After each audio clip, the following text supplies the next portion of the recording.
Okay, good morning, everyone. Thank you for braving the traffic and the student chaos outside with the game going on. It's lots of energy here on campus, and we're glad that you're with us here this morning for the continuation of the 2024 Flair Symposium on Literature and Change. We've had quite a past couple of days with some incredible panelists and topics, and we look forward to continuing the conversation today. And I'm especially excited about this particular panel around banned books and novel ideas. We have an incredible group of presenters and scholars and librarians here today to talk about some of these important issues around censorship and banned books in the US, but as a global issue as well. So my job today is just to welcome you and to remind you that next Thursday we have another special event here at the Ransom Center where we'll be welcoming the current PEN International President, Bernhard Somes, who will be here at the Ransom Center at 6 p.m. It is free and open to the public, like all of our events here at the Ransom Center, so we look forward to welcoming you back then. And also this afternoon, after you enjoy our last panel around noon, I want to invite you to visit our gallery space where we have two of our exhibitions currently open, Visualizing the Environment, Ansel Adams and His Legacy, and our newest exhibition, Freedom to Write, Freedom to Read, The Story of PEN, which celebrates our incredible PEN records, English PEN and PEN International here at the Ransom Center. So with that, I'm going to introduce our panelists here, starting with Cindy Hohl. Cindy Hohl is the 2024-2025 President of the American Library Association. She is the past president of the American Indian Library Association and is an active member of other ALA affiliates, including the Asian Pacific American Library Association, the Black Caucus of ALA, Chinese American Libraries Librarians Association, and Reforma, the National Association to Promote Library and Information Services to Latinos and Spanish-speaking individuals. So thank you for being here.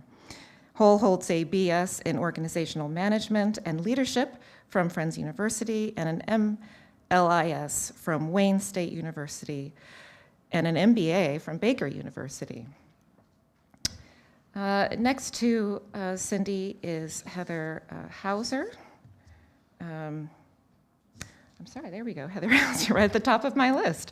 Heather Hauser is the esteemed Moody C. Boatwright Regents Professor in American and English Literature here at UT Austin.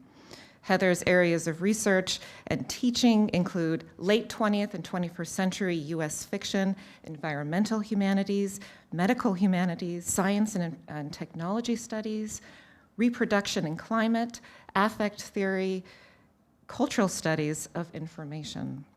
Her books include Infowhelm, Environmental Art and Literature in an Age of Data in 2020, and Eco-Sickness in Contemporary U.S. Fiction, Environment and Affect in 2014.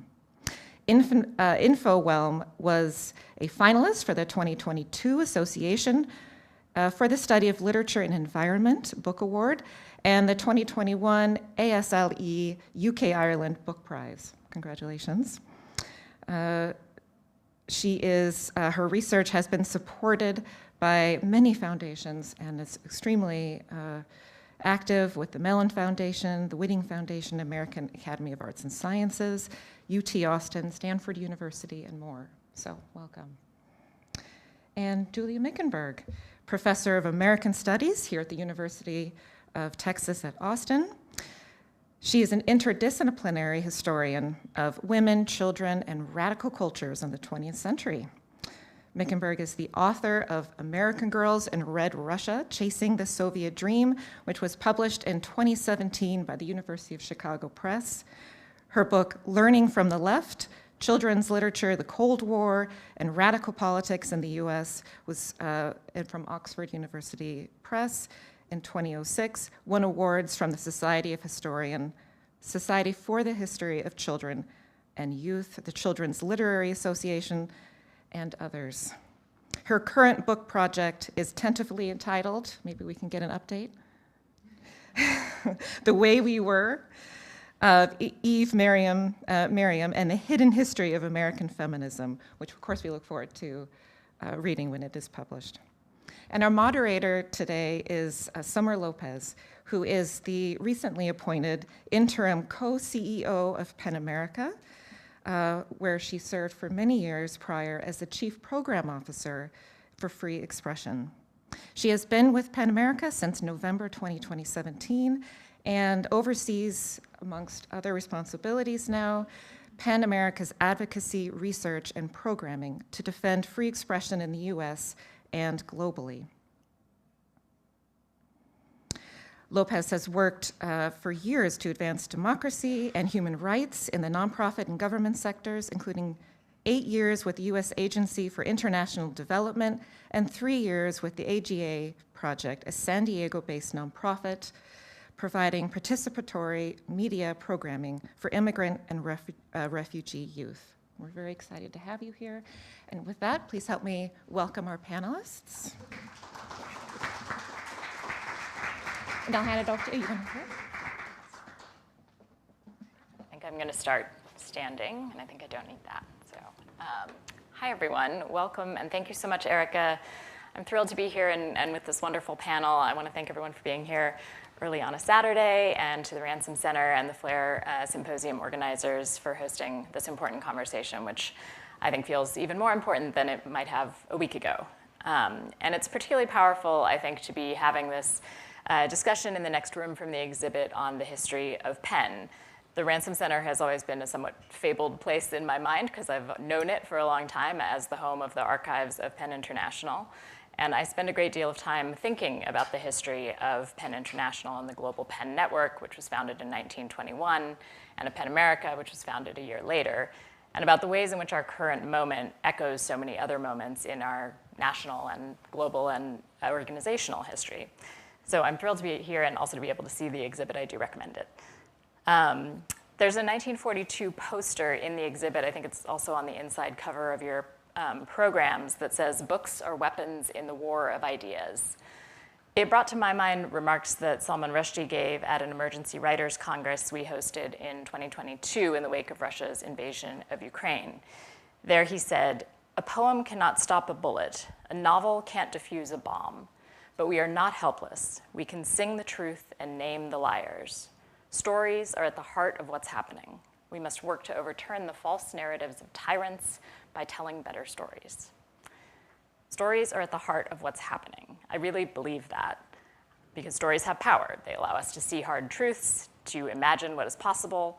They give us access to novel ideas, and they open up our inner intellectual and emotional lives, leading us, as Ayad Akhtar said in his keynote last night, to the possibility of wisdom. That's why they're so often attacked, twisted, and yes, banned. And today we're seeing a very particular set of stories being most directly targeted. Those that wrestle with the complexities of US history, race and racism, gender and sexuality, and those that represent the voices of writers who have long fought for a place on the shelf at all: LGBTQ+ writers, writers of color, indigenous writers, women writers.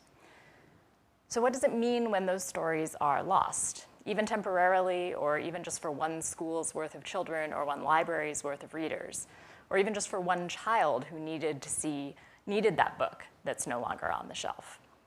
The loss inflicted by book bans is impossible to measure, but I think we also have to think about what it means that this moment we find ourselves in, this political moment, this historical moment, is accompanied by the most fervent, organized campaign to ban books that we've seen in this country in decades. So I hope that's some of what we can discuss today, and I'm going to start out by just saying a bit about PEN America and some of our recent data on book bans to sort of set the stage. Then I'll hand over to each of our panelists to present on some of their work and research, and then we'll have some conversation and some time for Q&A with the audience. So for those who may not be familiar with PEN America, we are an organization that stands at the intersection of literature and human rights to celebrate and defend the written word and to defend free expression in the US and around the globe. And of course, we are also part of the Global PEN Network, which emerged out of the ashes of World War I, with a vision of literature as a bridge that could rise above political tensions to connect writers, cultures, and nations and help foster peace. The PEN Charter, codified in 1948, remains the guiding document of our global movement, and I'm kind of a little bit obsessed with it, in part because it combines things that we often think of today as being in tension: defense of free expression, standing against hate, opposing mendacious publication, which is a great term for disinformation, and the defense of a free press. As you can see in the exhibit, PEN has been fighting against book bans throughout its history, from Ulysses to The Crucible, Howl, The Bluest Eye. So this work is not new, but for most of recent memory, we had traditionally dealt with maybe a few cases of book bans a year. That was certainly the case when I arrived at PEN. Then came the murder of George Floyd in 2020, and the racial reckoning that followed, as well as the publication of the 1619 Project by Nicole Hannah-Jones. Among many other things, that moment supercharged the ongoing effort to diversify the landscape of literature available to children and young adults. And I think it's fair to say that what we've seen since then is the backlash to that moment, now transformed into a sustained, coordinated movement to ban books and to enact censorship across the educational sphere, including through legislation. So for more than 3 years now, we've increasingly watched books disappearing from school, library, and classroom shelves, being challenged in droves, and being decreed off limits by school boards and legislators. Since July 2021, we've recorded 15,940 instances of books being banned in school classrooms and libraries across 43 states and 415 public school districts. More than 10,000 of those bans were recorded in the previous school year alone, 2023 to 2024. And what we're counting here is every instance that we can verify where access to a book is eliminated or diminished, either temporarily, indefinitely, or with a permanent decision. So consistent with trends from the previous years, books banned during this last school year overwhelmingly featured stories about people or characters who are people of color and or LGBTQ. We have also seen hyperbolic rhetoric about porn in schools being used to target books with any sexual content, often defined very broadly, and sweeping up books about sexual violence and abuse, about women's sexual experiences in general, and about LGBTQ+ characters and storylines, even when the books contain no sexual content at all. The most banned book this year was 19 Minutes by Jodi Picoult. It's a book about a school shooting. And for me, that highlights the fact that these books are being banned because their topics are theoretically inappropriate for children, but in fact, they're books that tackle precisely the issues that young people do have to wrestle with every day: violence and abuse, race and racism, gender and sexuality, and the complicated ramifications of American history. By barring access to these stories, the movement to ban books robs children of the opportunity to process the complexities of the world, to see themselves and their experiences reflected in the stories they read, and to build empathy for people whose lives and experiences may be different from their own. And as someone pointed out yesterday, this is not just about red and blue states. Book bans are happening across the country. So Iowa and Florida had by far the most in the last school year, with thousands of book bans in each state, demonstrating the impact of new laws that have come into place, addressing age appropriateness of books and targeting books containing sexual content, again, very broadly defined. Texas has also continued to be very high on the list, again, in part due to legislation. But California, New York, Massachusetts, they're all on this map too, so this is not an isolated phenomenon. When the wave started in 2021, we wondered whether it would last for very long or if it was just kind of a temporary anomaly. But our findings for this last school year show that the bans are only increasing with a nearly threefold increase over the previous year. This is partly because the legislation being enacted in many states, which means the bans are happening regardless of whether the actual parental challenges to books are increasing or not. The result is more than 4,000 individual titles banned over just the last year. And since 2021, bans have affected the work of more than 4,500 authors, illustrators, and translators. And we have to remember as well that these numbers are certainly an undercount. Many stories of book bans often go unreported. And they also don't account for the broader chilling effect this movement is having on our schools, the many reports of soft censorship by librarians and educators who may be hesitant now to bring certain books into the classroom or the library to begin with, very understandably, given the tremendous amount of pressure and, in some cases, the very real threats that they're increasingly facing as well. So all this is happening at the same time as polls repeatedly show that a majority of Americans across political lines oppose book bans. But this movement is inherently undemocratic, not just because it would ban books based on the content of their stories, but because it is inflicting restrictions on all students and families based on the preferences of a few. But I do like to end with options for action, because the good news is there are many, many people out there who are fighting back. Parents, teachers, librarians, local activists, and students are pushing back against the book bans in their communities, and lawsuits are being brought against a number of these unjust laws. But there's no question, I think, that the fight is likely about to get even harder. So I want to share some options for what you can do as well. Thank you. I'm going to hand over to Julia, and we'll proceed. Do you want to be up here too?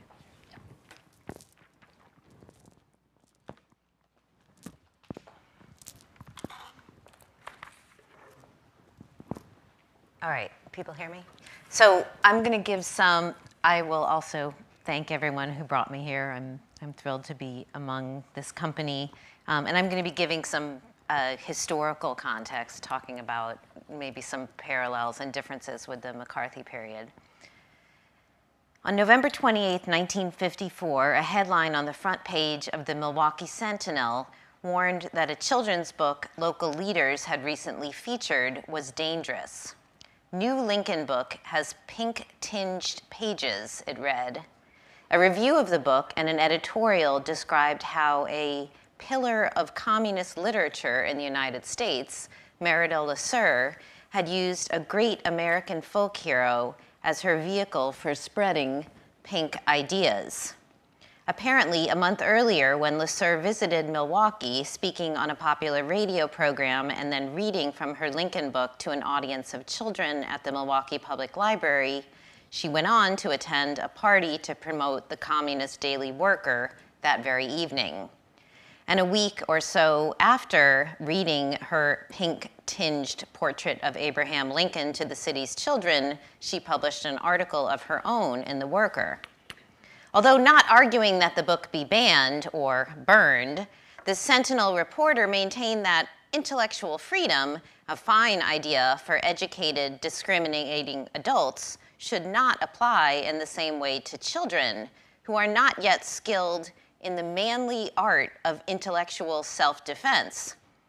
Criticizing the librarians who had invited Lasser to Milwaukee and had placed her books on the library's shelves, this writer insisted libraries and schools have a grave responsibility to devise reasonable, restrictive standards in regard to this and all other literature cleverly designed to poison the young mind.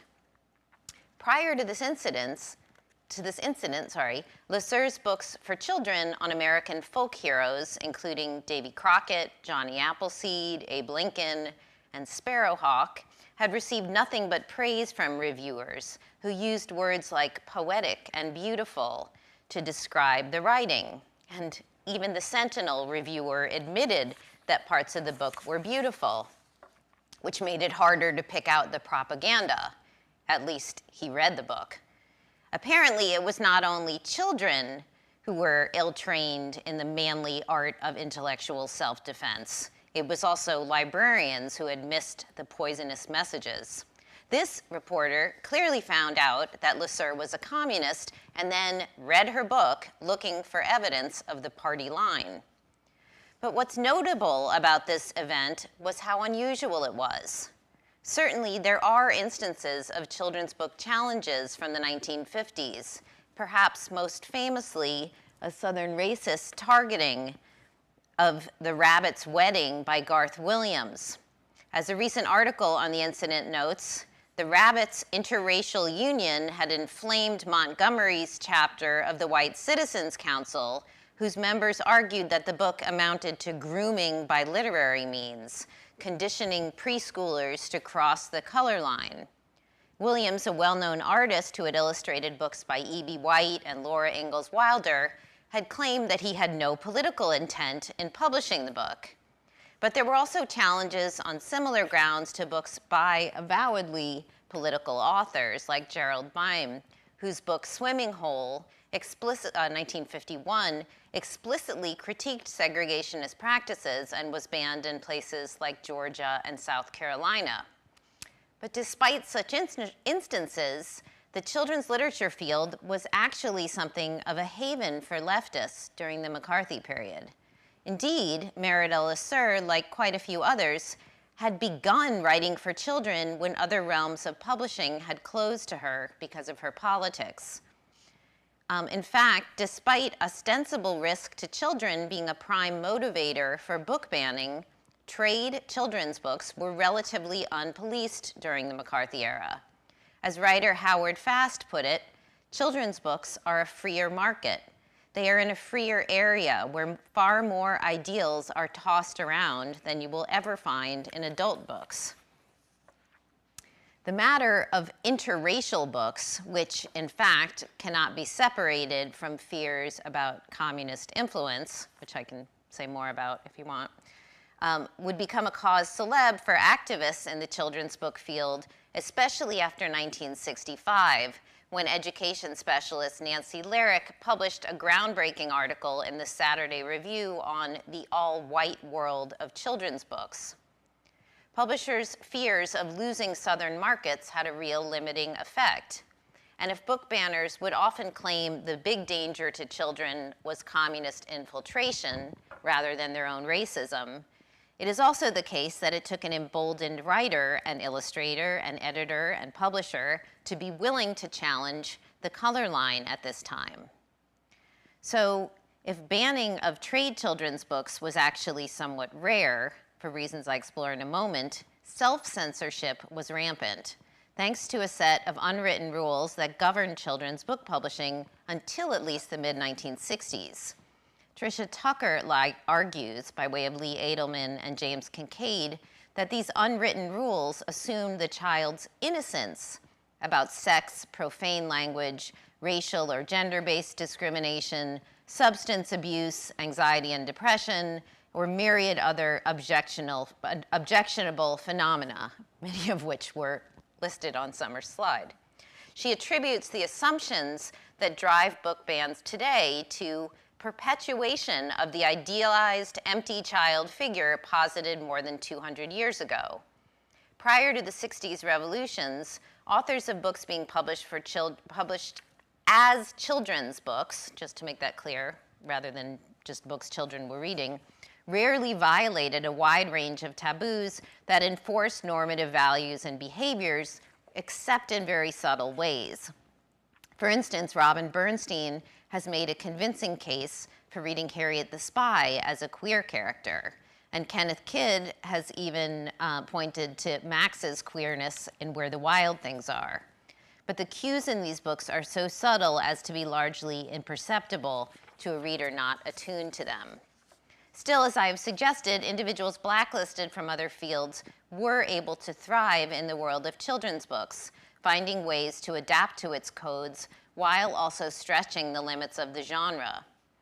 Christine Jenkins, who's a library scholar, notes that beginning in the 1920s, school materials were frequently challenged by right-wing groups whose members would closely read assigned textbooks for passages or even single words that indicated disrespect for their political views, while also noting absences or sins of omission. But trade books, despite being purchased by libraries using public funds, were generally another matter. Unlike school textbooks, trade books were usually not required reading. With thousands published each year, these books were harder to keep track of. And ironically, Cold War educational imperatives like the National Defense Education Act and civic education programs created markets for books on subjects like science and society that radicals were eager to address. The key factor protecting the field from scrutiny was the almost exclusively female network of writers, editors, reviewers, librarians, booksellers, and book buyers who controlled children's literature. This meant that libraries were comprised almost entirely of books that had the informal imprimatur of this closed circle and thus would be solidly defended for quality by all those involved in the process. Quoting Jenkins, since the late 19th century, youth services librarians had rigorously policed library shelves to assure that only high-quality materials were available to children. This means that while they did watch over the library shelves, Their worry was less about subversive materials and more about cultivating children's minds in the best way possible. And their authority was rarely questioned. After World War II, concern about communist subversion did extend to libraries. Patriotic community groups were urged to be on the alert for the virus of communism in local institutions, like schools and public libraries. And patriotic groups did sometimes challenge juvenile books with an intergroup and international focus, presumed to be based on communist influence. For instance, a veterans group complained to their librarian about Ilenka, a Newbery Honor book of 1946, arguing that the book portrayed a happy little Russian girl and no little Russian girls could possibly be happy. The librarian brought the book home, read it, found no objection herself, and put it back on the shelf. In another example cited by Jenkins, two public librarians in the town of Goshen, Indiana, complained to the Caldecott Award Committee after the 1952 award went to author William Lipkind and illustrator Nicholas Mordikoff for their book Finders Keepers, which tells a story about two dogs who fight over a bone but then join forces when a larger dog threatens both of them. It couldn't have helped that a year earlier, the author-illustrator team had published a book called The Two Reds, about a red-headed boy and a red cat. The offended readers noted that the book's red and yellow color palette replicated the colors of the Soviet flag, and suggested that the book was an allegory about the Korean War and the role of the United Nations. The Newbery-Caldecott Committee chair politely responded to their letter, but rejected their claims and defended the book. Children's books by actual communists and fellow travelers only rarely attracted the attention of book banners, however. Indeed, I found numerous instances of people who were driven out of other lines of work, especially teaching, but were able to write and publish for children.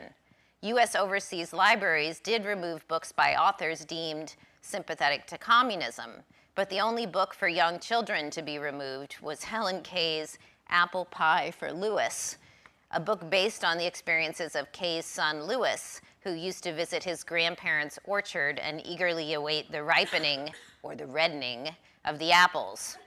But the book was a far cry from much more political work by that Kay had published elsewhere. But it's also true that publishers became much more careful about what they would publish or keep in print. Ruth Kennel's critically acclaimed books for children about the Soviet Union, for instance, quickly went out of print in the late 1940s, and Kay herself was censored by an editor in the early 60s when she tried to publish a interracial book. Few trade books for children were actually banned, both because Child Guardian's authority was so complete and because trade books were just too difficult to monitor in the pre-internet era. That said, there were enough challenges, especially around school materials, that youth services librarians issued the School Library Bill of Rights in 1955, explicitly arguing that intellectual freedom did apply to children. I don't have time to say much right now about our current moment, but I'm struck by the extent to which book banning in the past few years has focused almost entirely on trade children's books, marking a sharp departure from the era I've studied more extensively. So I'm looking forward to the conversation around this. I'll go up there. I don't have slides, okay. but just to Maybe get rid of my slides. You don't have to keep I looking don't at know. apple pie for Lewis. the apple pie might be a nice thought at the moment. Thank you all for coming out, and I'll iterate the thanks to Erica and others who have organized this event and brought us together at a time that it's good to think about these things, but can also be challenging. So thank you. I'm going to be very much in the present. So we now again have a climate denier in chief. Americans voted for many things on Tuesday. Sure. Americans voted for many things on Tuesday, and one of them was the suppression of climate knowledge and action. Now, existing legislation won't go down easily and in the United States. Investments from the Inflation Reduction Act, the CHIPS and Science Act are underway, with conservative states largely being the beneficiaries. And another reason climate action won't halt immediately is that local and global climate actors seem especially energized to lead, knowing that US leadership will not be forthcoming. So these are some brighter lights, perhaps, but still the EPA will be gutted. Already faltering global climate agreements like Paris will be abandoned, and the US might entirely exit the UN framework of global climate governance. Clean power, methane, and toxic chemical regulations will roll back, and rampant extraction will be the mandate. One analysis predicts that under 4 years of Trump, the US will emit an extra 4 billion metric tons of carbon dioxide than if Harris had been president. We also know from Trump 1.0 that information will be disappeared. The Union of Concerned Scientists found that, quote, from 2017 to 2021, the administration made approximately 1,400 changes to agency websites that remove science-based information on issues such as water pollution, climate change, and endangered species. Statements of US climate obligations were removed from State Department websites. Fact sheets on climate, health, and health also were deleted from various agencies. So I'd like to focus on this today in response to the two prongs of this panel, which are bans and novel ideas, leaning a bit on the novel ideas side. In my research, one of the things I think about is how one of literature's novel ideas is to serve as a repository for diverse kinds of knowledge, including scientific knowledge, and what happens when science sort of comes into interaction with other forms of knowing in literary and other cultural works. So today I propose we look at literature as shelters for climate information, especially in the face of data extinction efforts that I expect will ramp up come January. How do we know climate crisis? Some know it all too well. They might know it in a pregnancy that's compromised by rising temperatures in Gambia. They might know it paving roads and laying concrete for sidewalks in Austin on a hot day. They might know it through a home in North Carolina that's lost in a hurricane or it's flooding, through livelihoods dependent on fishing and agriculture that are compromised and relocations that are forced. So experiences of climate impacts, embodied knowledge of climate impacts, are as varied as the people who experience them around the globe. Most of these experiences are entirely ignored by global northerners. Some get sensationalized in media reports of damage or heroism, and some get rendered into data. By dint of race, class, occupation, gender, or geography, and the injustices that advantage some positionalities in those categories over others, many people primarily know climate crisis through these data, at least for now. There's a tendency to polarize experience and data. So to say that experiential knowledge is the province of artists and humanists, and data is the province of hard scientists. And there are good reasons to do that kind of separation. They are oftentimes at odds. Experience of illness, for example, can contradict data and be invalidated by experts. Experiences don't always count in the ledgers of the officials. Data can smooth over the nuance of existence and endurance, and they can invisibilize peoples. In research for my books, Eco-Sickness and especially Infowhelm, I've identified the novel idea that 21st century fiction and many other art forms repurpose environmental information to render it experiential, to try to undo that divide. And when they do this, when the arts take up data, they remind us that it's never self-evident. They propose epistemologies that span aesthetics, science, embodiment, speculation, and uncertainty. When statistics on threatened species enter a poem, or climate scenarios fuel the plots of a novel, Writers neither deny the reality of what data might point to, but nor do they pay excess deference to the claims of Western science. Instead, they negotiate empiricism.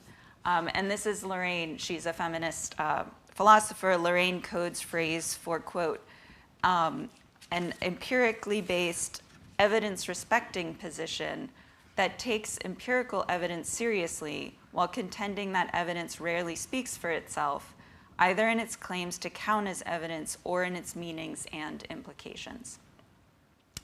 When scientific information becomes the raw material for art, we see how it often indexes absences. We see how data can evacuate life, and that's the phrase of Black feminist geographer Catherine McKittrick when she's looking at the dehumanization of Black peoples in slave ledgers and cargo logs of the past, but also in algorithms of our present. Data require creative and humanistic modes of interpretation, translation, and storytelling. When information enters art, it yields ways of knowing that are orthogonal to its origins, still touching but heading off in unforeseen destinations. Climate literature then becomes a crucible for this alchemical mingling of thought, belief, values, and emotion, for thinking through how we come to know the environment in our bodies, on our lands and waters, and through the data that both do and do not capture the livingness of climate crisis. So I propose that we see climate literature as an alternative archive of climate information, especially in the face of the erasure, redaction, and censorship of data that we've experienced and will more in the years to come. When it became clear that this erasure was happening under Trump in 2017 and after, there were a lot of data rescuers and I think there should be a children's book on data rescuers, coalitions of activists, researchers, journalists, community members. There were groups like Data Refuge and Environmental Data and Governance Initiative, and they fought and they continue to fight for the, quote, environmental right to know. So they were capturing and continue to capture at-risk data and recover what's been lost, creating living repositories for climate research, but then also turning that into storytelling. Literature and other arts, I think, also serve these functions, but aren't normally attuned to that. Whether in the form of Indigenous fantasy by Rebecca Roanhorse, domestic realism by Jenny Offal, or magical realism by Ruth Ozeki, or nerdy wonder plots by Richard Powers, or even a long dream poem by Annalise Gelman.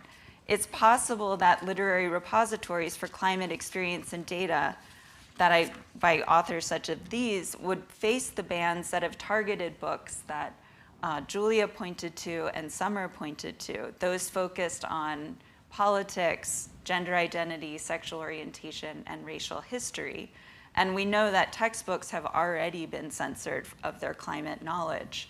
For now, though, we might think of literature, climate literature, as a kind of stealth data archive where we can find, if not always exact calculations of CO2 emissions, although there's a lot of that, there's a lot of like actual statistics in this literature. We can find how such data gets metabolized into emotion, into violence, into life paths, into politics, and into aesthetic form. And so without revoking writers' creative license and forcing some kind of fealty to statistics or charts or scenarios, I see this data awareness and repurposing as one of the novel ideas that literature is offering us and that readers and scholars must attend to today more than ever. Thank you.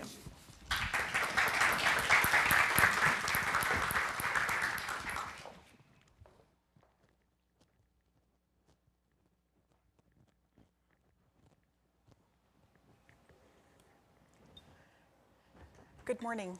Hihani Washte. I'm Cindy Hohl, Dakota of the Santee Sioux Nation, and then I would like to introduce myself in our language. Hanmi Taki Yapi, that means greetings relatives. In Dakota, we believe that we are all related. We say Mitaku Yawase. Damakota Isan Tewete Bede Wakpa Niobrara, Nebraska. Watakoja Lyle and Philomene Henry. Wawihake Scott and Jean Clancy. Waina Charlotte, Olivia, and Nina. Hihani Washte. I am the granddaughter of Lyle and Philomene. I'm the daughter of Scott and Jean, and I'm the mother of Charlotte, Olivia, and Nina. And today is a good day. I share this with you because there was a time in this country when it was illegal for Native Americans to speak in our language. And the final law changed in 1978 when we would be able to gather in community and pray. We could not read, sing, write, or speak our language in America. And for the original inhabitants to have laws that prohibited them to be their whole selves was not only a division among Americans, but it was harmful because we were told that our language was not acceptable. And in a country that does not have an official language, why would that be? In 2024, libraries are open to everyone as they should be. We have over 120,000 libraries in the United States. Everyone should have equal opportunity to access information through libraries. And when we have more libraries than McDonald's and Starbucks, it's such a part of the American fabric that we take it for granted sometimes. So as ALA president, I stand here and ask you to please support your library, to please stand up for the right to read, for the freedom to read, because it's so important that no one has their voice silenced in America. In 1978, this wasn't several hundred years back, this wasn't several generations back. What we allow is what will continue. And the role of the library is always to be a safe space for everyone, a welcoming space for everyone to come in and use the library for their scholarly research, for their education, their enjoyment, enrichment, enlightenment. That's the role of the library. And as we continue to see librarians under attack across this great nation, it gives me great pause to think about that behavior and to question why that is continuing. Librarians are public servants, and we go into this work because we're called to serve and to be helpful. And for any organized group across this country to target a public servant and say, the work you do is wrong, the work you do doesn't add value to the community, that's a really hard sell. And it's so important that we continue to ask the questions that we need to when we are being fed misinformation time and again. Libraries are safe spaces for everyone. And when we hear that librarians are being called terrible names and being accused of wrongdoing, that's a time for us all to lean in to this equal access, because those who would have voices silenced do not care about everyone's equal access to information. As we continue to say free people read freely, we mean that. That's important that everyone holds on to that right. As we see many countries that do not provide their citizens with that right. The First Amendment is for all, from youth to adults, and it's important that everyone should be able to read information and to gain knowledge about the human condition. Because we're all related. We're all the same race. We're humans. We're human beings. And we need to lean into that. When we forget who we are, it's important that we center ourselves. And that means that we're not just individuals in society.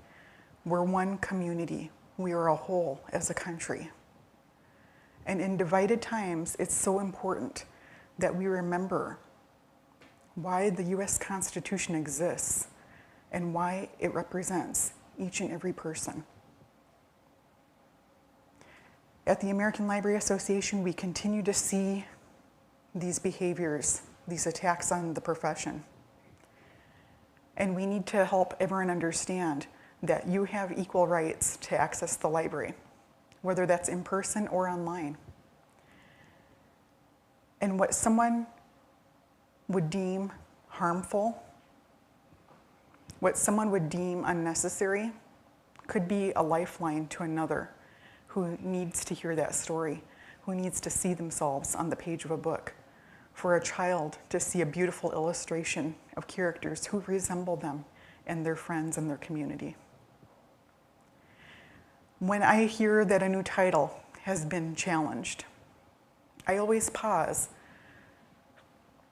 and I really look at that book and I think about, why is this story so scary? What words on these pages brought someone so much fear that they said they believe this is harmful rhetoric and that no one should have access to this written word, that no one should be able to read this story. It's curious behavior when you think about it. Neighbors don't tell neighbors what kind of toilet paper to buy, what kind of milk brand is preferred. Americans don't tell neighbors what service providers to use. We might give recommendations if someone asks for a review. So when you go to a library and you see that there are book reviews that are available, that's optional. You can take it or leave it. But you should have a right to pick up that book and to read it and to gain your own understanding of the content. For anyone to take that right away from you, I encourage all Americans to push back against that. No one should be able to tell you the information that you have access to or how you want to use that content. We're hoping that you'll live your best lives with that information. We're hopeful that you'll gain an understanding of other people, of other stories. When we continue to see titles of fictional beings that are meant to inspire curiosity and to help children explore their imaginations, it's really interesting to think about. Why is this information so scary for a grown adult? One of my favorite stories, Charlotte's Web, a beautiful story of friendship, has been challenged for a very long time. And it's because animals can speak in the story. And at the time, the person who raised the challenge said, well, that's not true. Animals cannot speak. Okay, well,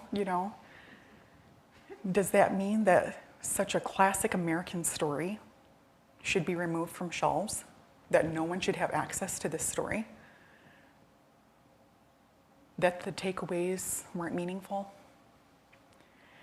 Librarians tend to be quiet people, here to help put books in the hands of readers, here to help with research endeavors, here to help everyone access information, whether that's in print or online. So when you hear a librarian being challenged or even attacked in your community or across this great nation, we really need to hold ourselves accountable to each other in that moment. As we hear that librarians are leaving the field because they don't feel safe in this work, because they can't live with the rhetoric, because they don't want to be called groomers, because they don't want to be called pedophiles, because they don't want to call pornography pushers, that is so far off base.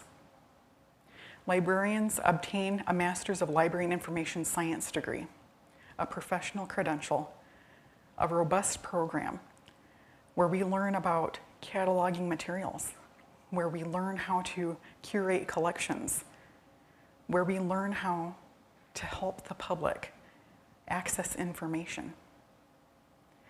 When librarians answer the call to provide everyone with equal access, you can trust a librarian to help you identify accurate information from credible sources.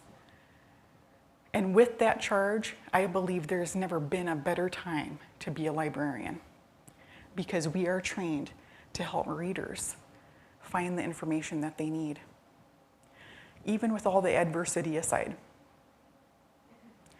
And so when you hear that a library is being questioned, or maybe funding is being decreased, or there's a risk that it could, it's important that you ask the questions to see how we can best support the library access of that community. Because as we know, information flows and streams online freely, but we don't see this activity towards those methods of access. So why is it a library is so problematic for a community? This is especially true in small and rural areas where access to the internet sometimes is only found in the library. It's important that students and readers can be able to engage in scholarly work in the library to support one another on their journeys.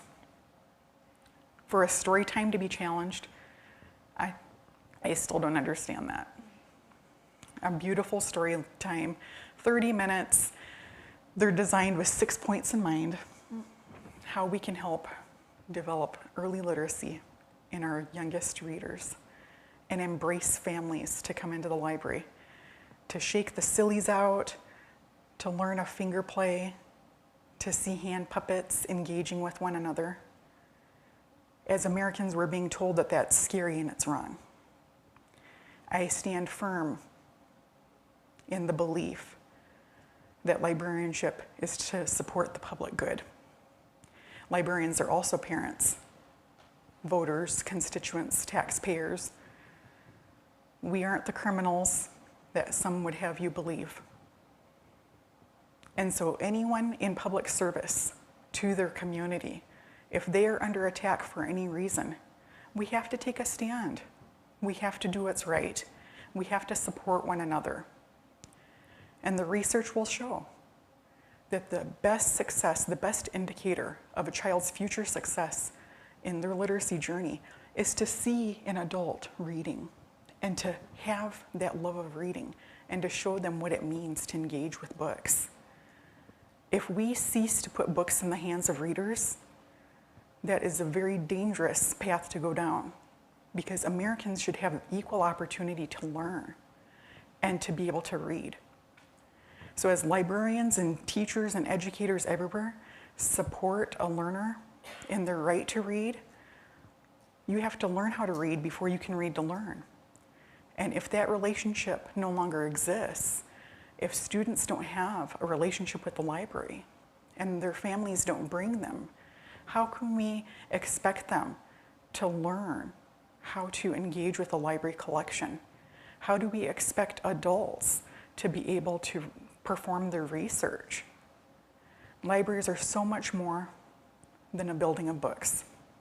We provide access to the internet, to technology, to digital formats, to fellowship.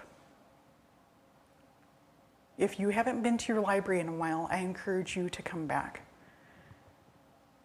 Sign up for a library card. Peruse the collection, see what's available.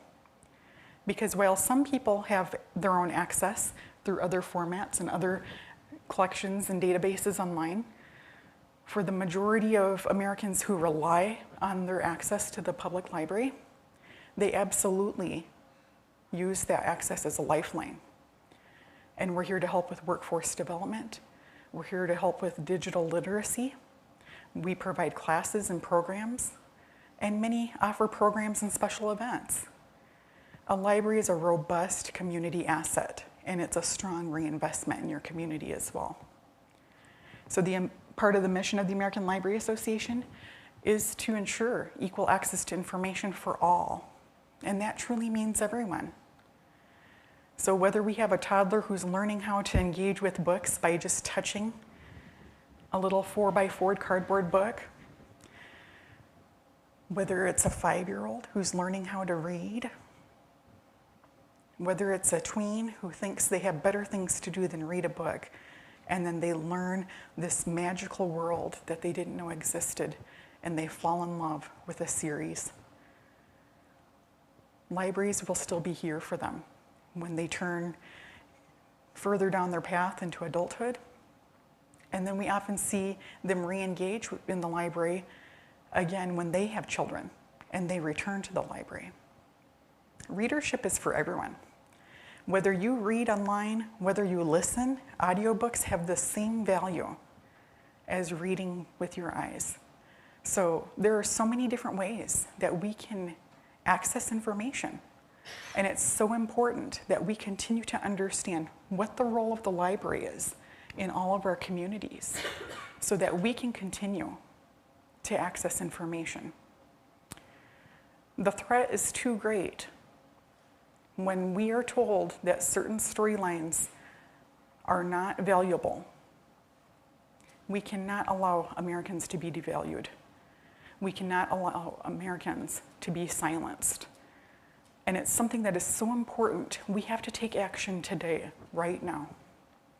And so we encourage everyone to join Unite Against Book Bans, an American Library Association initiative, a coalition with great partners, so that we can help everyone see what the role of the library is and how we can continue to support.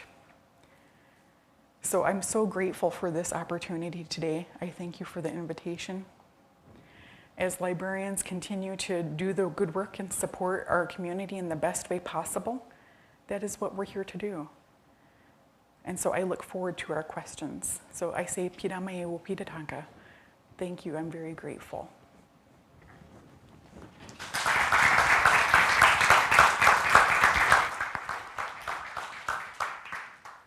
Thank you all so much. That was wonderful, really amazing. I want to start with a question kind of trying to get at the intersection between the two prongs of our conversation today. What do you think it is about particular moments in our history or this particular moment we're in right now that cause a sort of heightened social backlash to novel ideas? Julie, maybe you want to start.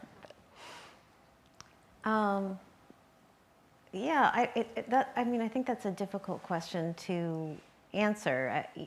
I think you pegged it with the backlash against George Floyd, or not against George Floyd, but against the consciousness of injustices that kind of welled up around there. That moment, I think, opened a space, but I think that, that there certainly was, those tensions had been playing out beforehand. I don't really have an easy answer. I think during there had been a space that opened up during World War II, both around, because Soviet Union was an ally with the United States, and so there was a kind of tolerance both for sort of cooperation around or with groups that might not have cooperated before, and then there was also, because of the fight against fascism, which was understood as a white supremacist, or not necessarily white supremacist, but like a race-based hate nationalism that, Americans were consciously being not that. So in the same way that there was actually encouragement during World War II of what was then called intercultural education, I think that there was then a backlash against that after the war, and quickly connecting the ostensible threat of communism with the infiltration of these ideas about interracial cooperation. I think in both cases it's a fear of having certain kinds of power relations that some people have found comforting to them or empowering to them, being challenged or being threatened. I think there's a article by Cheryl Harris that's actually talking about the Plessy decision about whiteness as property. Homer Plessy, in his challenge in that case, said that he was, I don't need to get into the whole history of it, but he was a person who was 1/8 African American, who looked white, who when he was asked, he declared that he was black, because you wouldn't know it, and then he declared that his property of whiteness was being denied. I think that, especially for people who are maybe economically disempowered or feel threatened in different ways, they might cling even more powerfully to their property of whiteness. So that's just a interesting, some theory. I mean, I think Cindy mentioned fear a lot in her remarks, and it seems like fear is a huge, like the confluence of fear and access and visibility, you know, like when more people are talking about something that's more fearful that provokes a lot of fear in other groups, and there's access to that thing now, you know, and now we have lots of forms of access, that seems like an equation. Like this is just like living through it, not studying it by any means. But those things seem like, for example, when people are talking more about sexuality, say in the 1950s or 60s, and then, I mean, sexuality often provokes fear and like, backlash, but when there's more people talking about it, there's more access to materials or more visibility or exposure. And then, of course, now in our moment with like so many forms of access and people talking about their experiences of their sexual identity, of their racial history, of all of these things in languages maybe that have been suppressed or marginalized, like all of it. So those three elements seem to be activated right now, probably among other things. Yeah, definitely. You know, as we're aware, this is just a cycle of behavior. The first documented book challenge being back in the 1600s. And so, you know, from the status of librarianship, the profession is used to these waves. It's unfortunate every time. And it's important that we continue to get to the root to try to understand that behavior a little bit more. You know, from decades past, when a certain theme or character is considered too provocative for American society, that's when you see someone wanting to shut it down. But you know, I mentioned Charlotte's Web, and the chief complaint was that animals were speaking, and animals cannot speak. But I believe the #1 animated series in the world right now remains Bluey, this beautiful dog family from Australia who are so cute and have such poignant storylines in 8-minute segments. And yes, they're all dogs, and yes, everyone speaks. You know, so how is it we shift and go back and forth? I think it's that ebb and flow that if we say make it make sense, I don't know that there's a dissertation on that just quite yet. I mean, I think it's important also to know that there are book challenges from the left as well, and that's important to recognize and figure out. There was one over the Dr. Dolittle books, and people in the people that I studied were divided over it. And what do we do with these books that are offensive for other reasons? And certainly there are some really problematic books that, and you know, might be interesting to think about those. But I feel like those challenges are of a different category, but it is important to remember that books are challenged from both sides.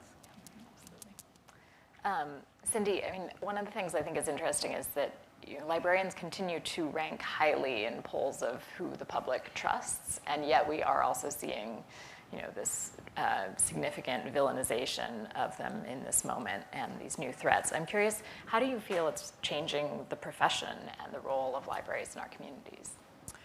Well, librarians are trained information professionals, And we will help anyone access information that they're looking for in various formats. We understand how keyword searches work, Boolean language, making sure that, we are casting the widest net. And so as we continue to help everyone with their research needs, the reference services that we provide, that's going to be a standard format. We need to hear more about what you're looking for. We ask you probing questions to help you identify the information and the sources that you need to support you in your work. And so, as we continue to see this behavior, we're still going to engage in chat online. We're still going to have face-to-face conversations with researchers and scholars. And we're hoping that students will be able to learn how to navigate the digital access as well, and that their parents especially understand exactly what it is they can access. Because as we continue to hear that parents are concerned with what their child is accessing in a library, they should have equal concern, if not a heightened concern, about what they can access online, in their homes, on their devices.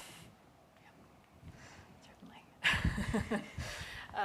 Heather, I've read a bit about the idea that a lot of journalistic reporting on climate change is often presented in such kind of apocalyptic terms in an attempt to get people to take the threat seriously, that it can also backfire and cause people to feel hopeless, as if there's nothing they can do about it. And so I'm curious, you've obviously touched on this a bit, but what role do you see for literature in also giving people both an understanding of climate change, but also a sense that there is something that they can do to address it? Yeah, there's a lot of critique of doomsday scenarios, and psychological and other research on what that effect might be, which isn't always, it's not a singular answer necessarily. But I think, you will find those kind of apocalyptic scenarios, of course, or dystopian fiction or post-apocalyptic narratives in climate fiction. But I think a lot of people, increasingly now, you're seeing people just writing about the day-to-day. There are fantasy, I mentioned Rebecca Roanhorse, who is writing, some of her fiction is like more post-apocalyptic scenarios and like fantasy plots. But then you also see sort of the integration of climate crisis into the everyday. And how I use the phrase like metabolize, like how people are metabolizing, say, encountering this kind of data in the news, like Jenny Offel's Weather is sort of a classic, it's only like 4 years old, but classic example of this.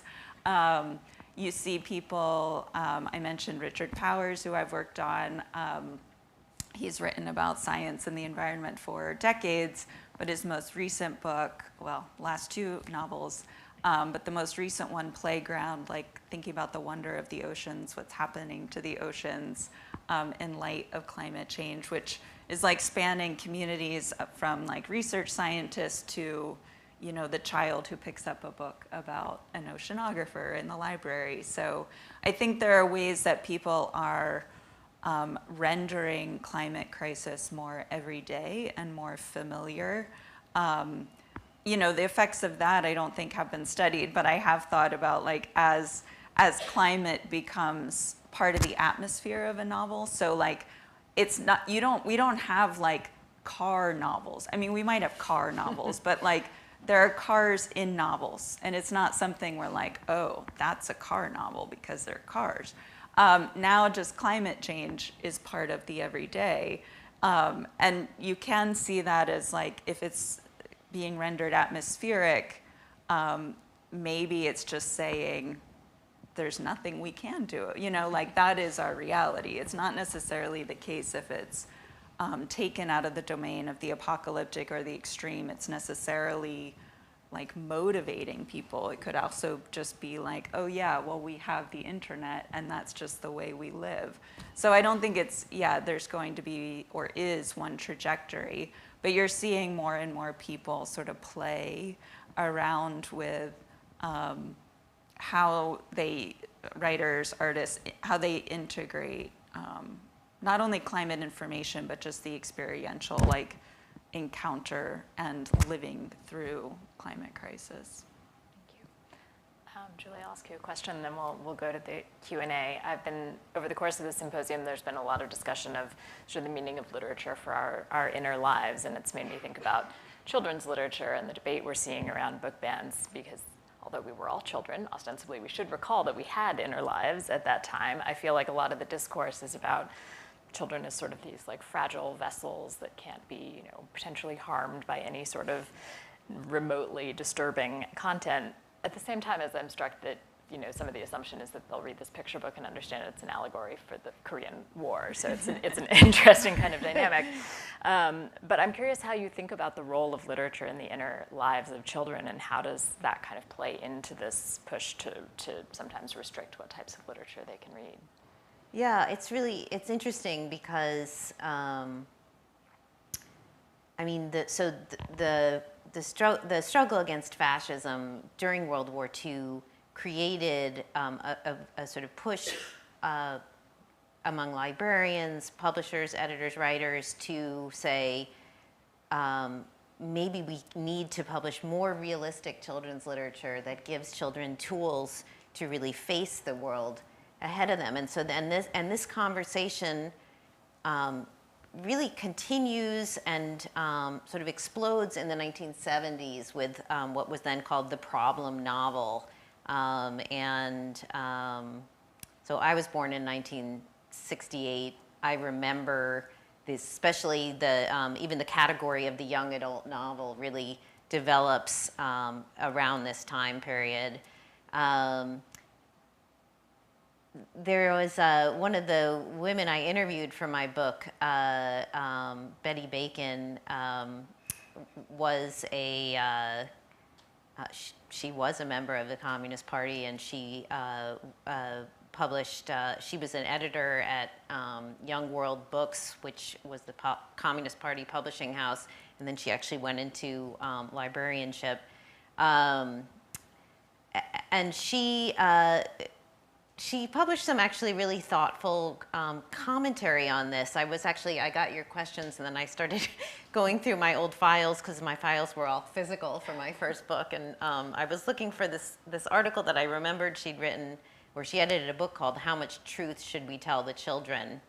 And I found an article that she published in 1970, which was about 1984. And would 1984 be like 1984? And it was interesting, kind of looking back on that. And she said something interesting, which was that we should sort of think carefully about how, not that we should restrict information for children, but just like putting scary stuff out there without framing it in ways that sort of serve children's cognitive and emotional development and capacity for dealing with hard things was irresponsible on the part of writers. So like she was praising stories that would have, an adult or community member like helping a child deal with something that was scary or hard to deal with, which I thought was really interesting and thoughtful. So it's not that,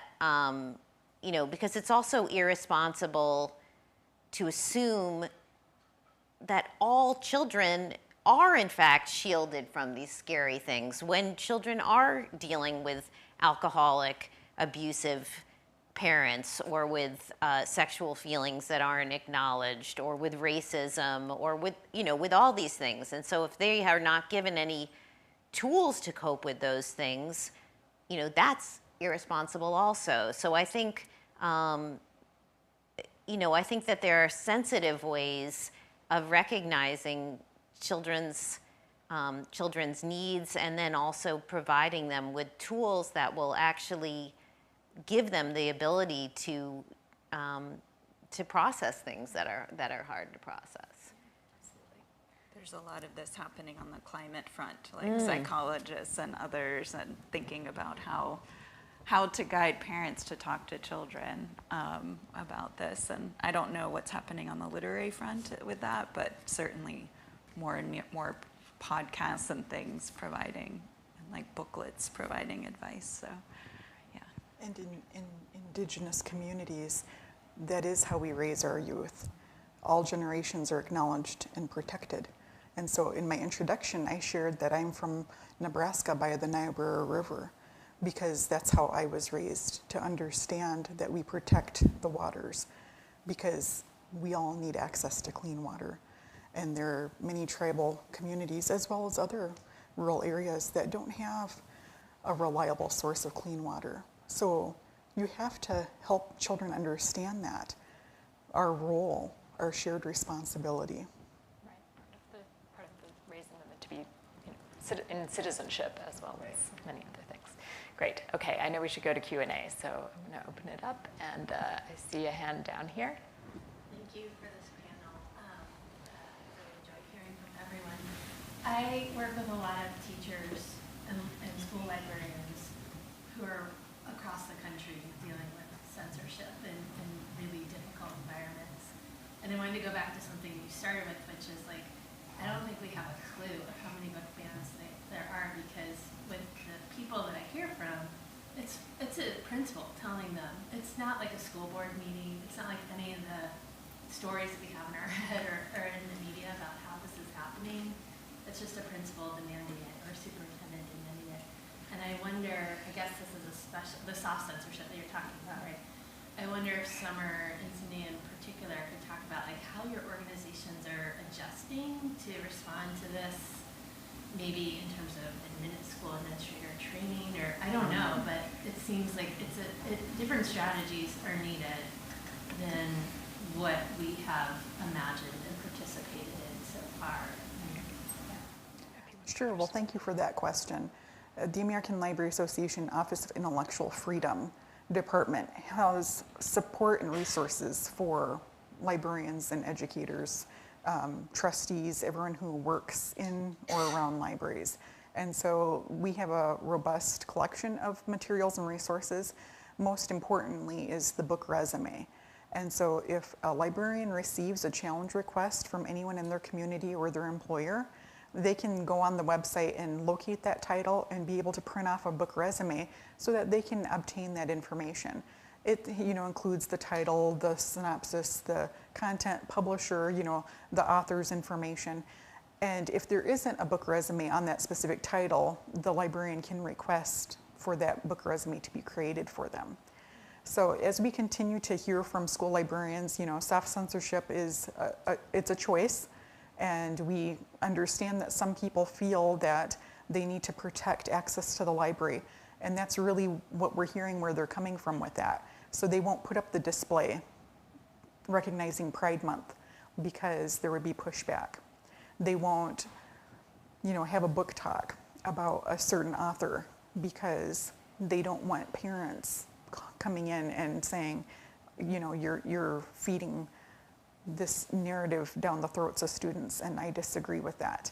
So, principals and superintendents who are making those decisions to limit access to materials, they often are doing that under the pressure of the community or the board that they report to.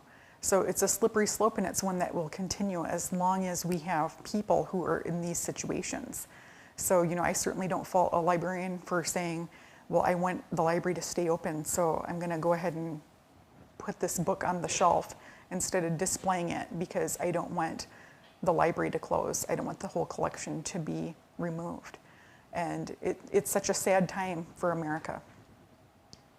Yeah, I'll just add, I think, we work very closely with the ALA and with a lot of local organizations that are kind of trying to intervene and do what they can in their communities. But I think that, the other reality is that a lot of the things that are also kind of the hardest to count or track, and often the times where sort of, an entire library is kind of put on hold for a while, it's often inspired by the fact that a new law has come into place. And, the schools are understandably trying to figure out if they're in violation of the law, and the laws are completely unreasonable and unconstitutional in most of these cases.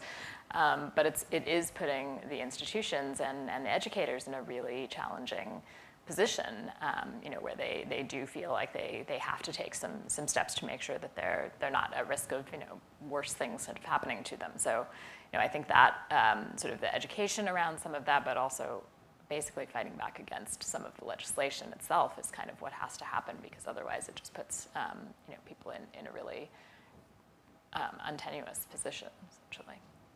And I'll add that there have been librarians who have been fired for refusing to remove articles, and because they believe so strongly in the right for the freedom to read that, you know, they've been removed from their position. And so again, that's a really tricky place to be.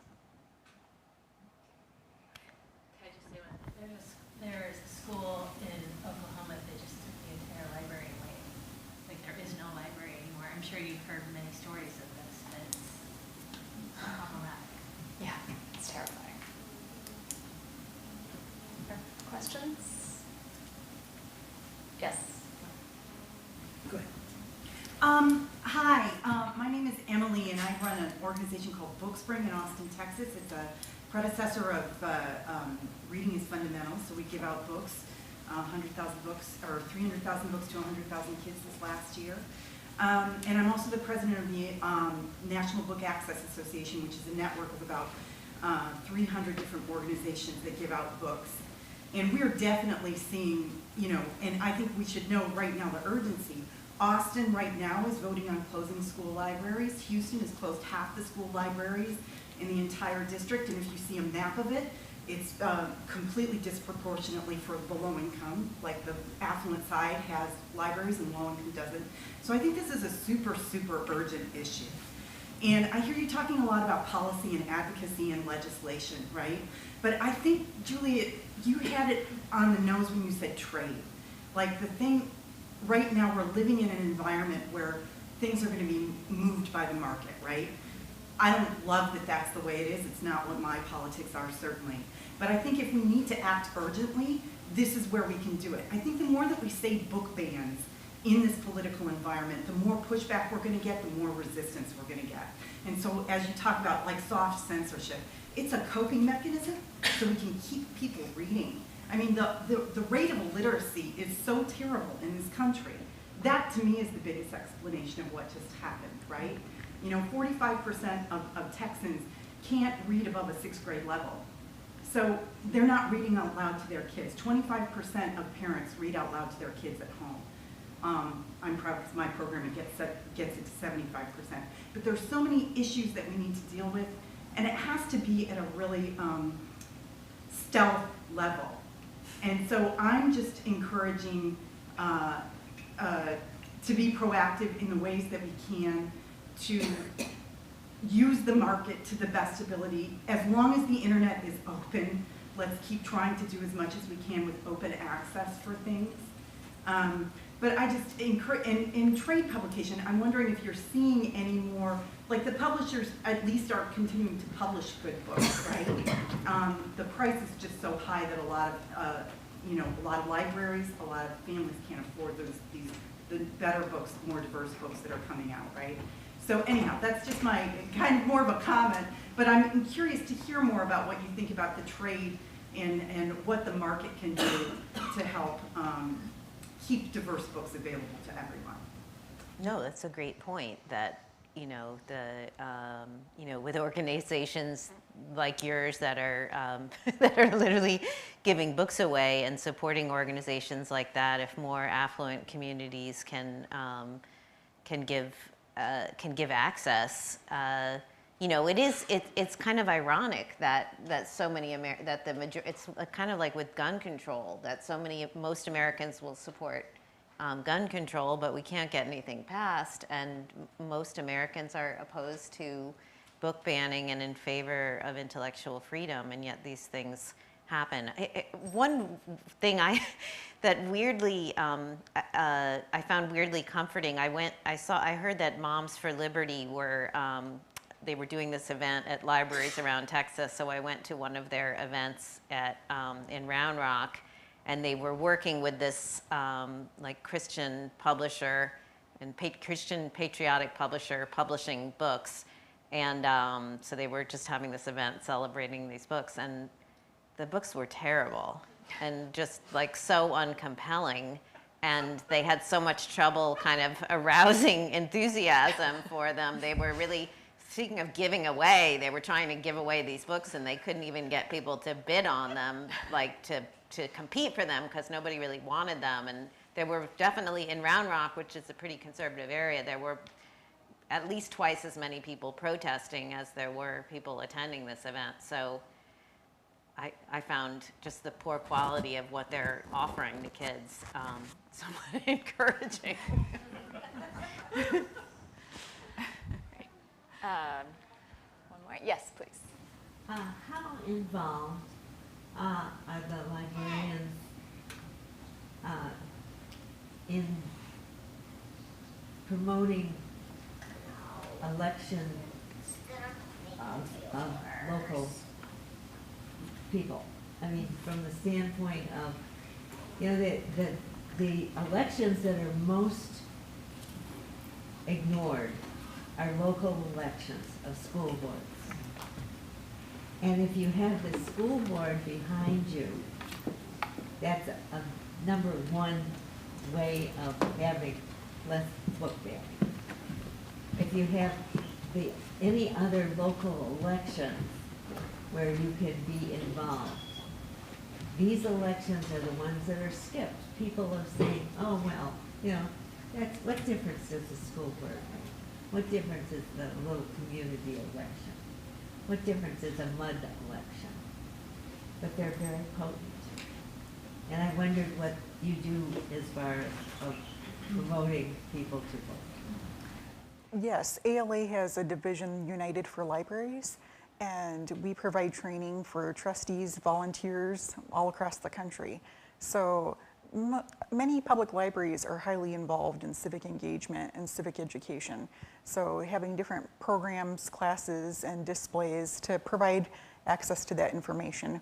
We also help with voter registration for other election types. You know, the majority of these challenges aren't based in literary merit, nor are they based in literacy numbers of the area.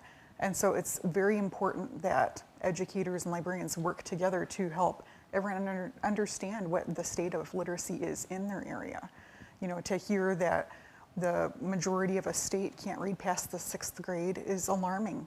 And that has a future indicator, as we know, where, you know, the strength of workforce development is dependent upon how we're supporting our youth right now today. You know, they are our future elected officials and workers and voters. So it's so important that we continue to support one another. I truly wish it was as simple as helping everyone see literacy rates are declining, but unfortunately that hasn't been as compelling as fear. It's certainly, I'd say the number one thing we tell people is get involved with your school board, you know, attend the meetings, vote for your school board, because these are very local fights that are happening, right? This is really about a lot of the most local conversations, and that's where the difference can really be made. So definitely agree. We're done. Okay. Thank you all so much. I want to thank this wonderful panel. Thank you so much for all of your insights.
Yeah,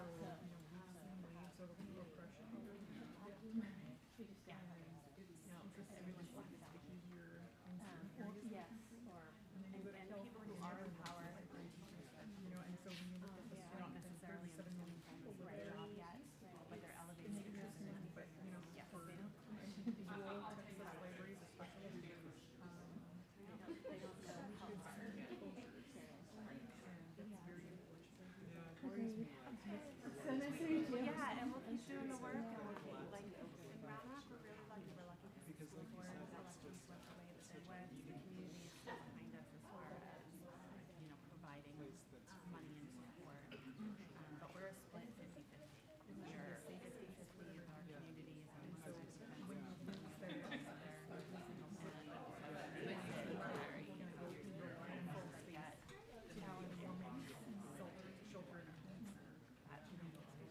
yeah, you too. This will be interesting to see. Yeah. I was there all day yesterday. Oh, yeah. Oh, I loved it. Yeah, they invited workers from Central Texas to running all day. We took a tour together. So they have a great team library.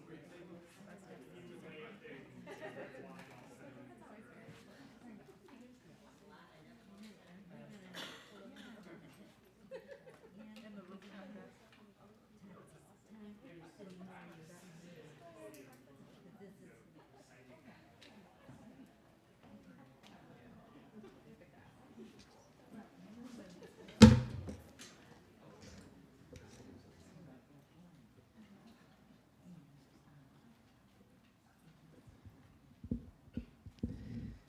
Hello, everyone.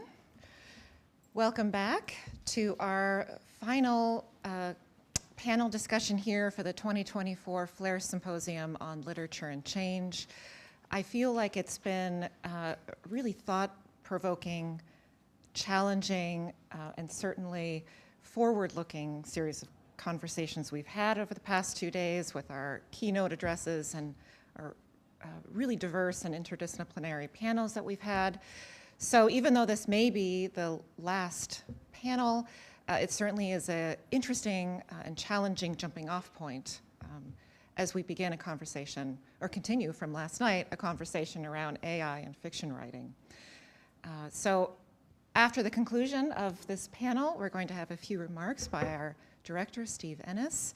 And again, I encourage you to spend time in our exhibition space. We have our latest exhibition, Freedom to Write, Freedom to Read, the story of pen, which will, again, be an extension and continuation of many of the themes that we've talked about through Flair.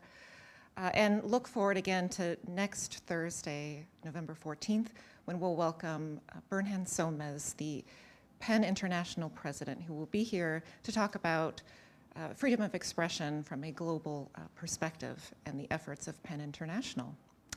And with that, I'm going to introduce our colleagues on our panel here today on AI and fiction writing. At our far end, Dr. Sarah Kareem, who is the Associate Professor of English at the University of California in LA. Her first book was 18th Century Fiction and the Reinvention of Wonder through Oxford University Press in 2014. She is currently writing her second book, which explores the troubled attachments that works of literature both represent and elicit.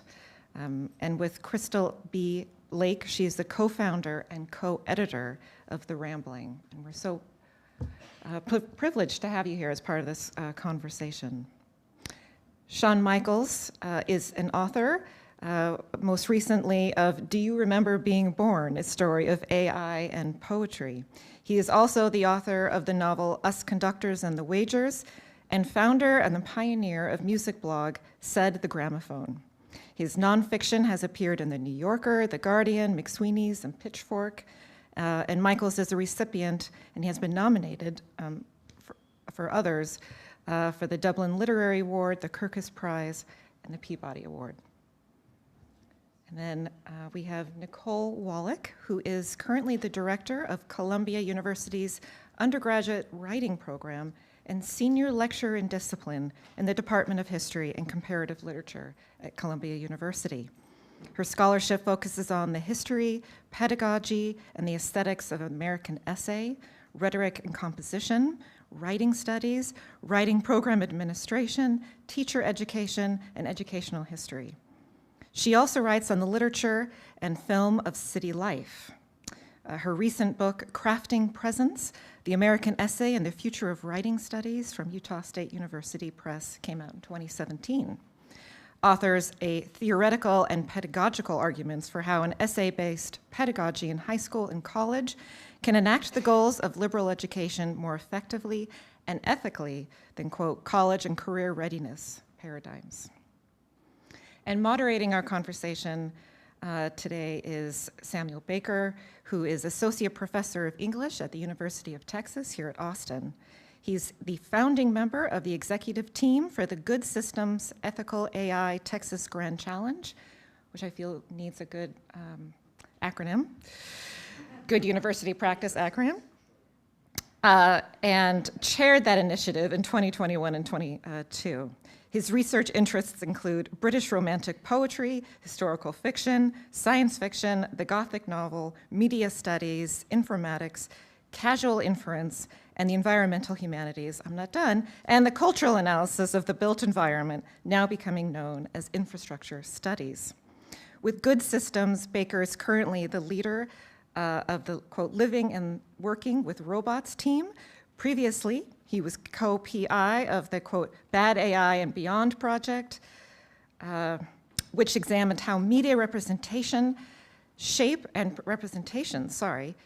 public perceptions of artificial intelligence and innovative ways writers and filmmakers are depicting AI and its impact on society. So we are certainly in good hands for our topic today. And with that, please help me welcome our guests.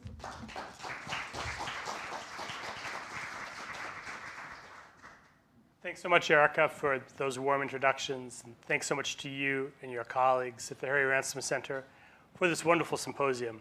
Special thanks to Grace for everything, including this clipboard and pen. I'd like to preface our panel with a synthesis of all that's come before, but I feel like the World Series color commentator who exclaimed after yet another extra inning twist, if you're just tuning in, too late.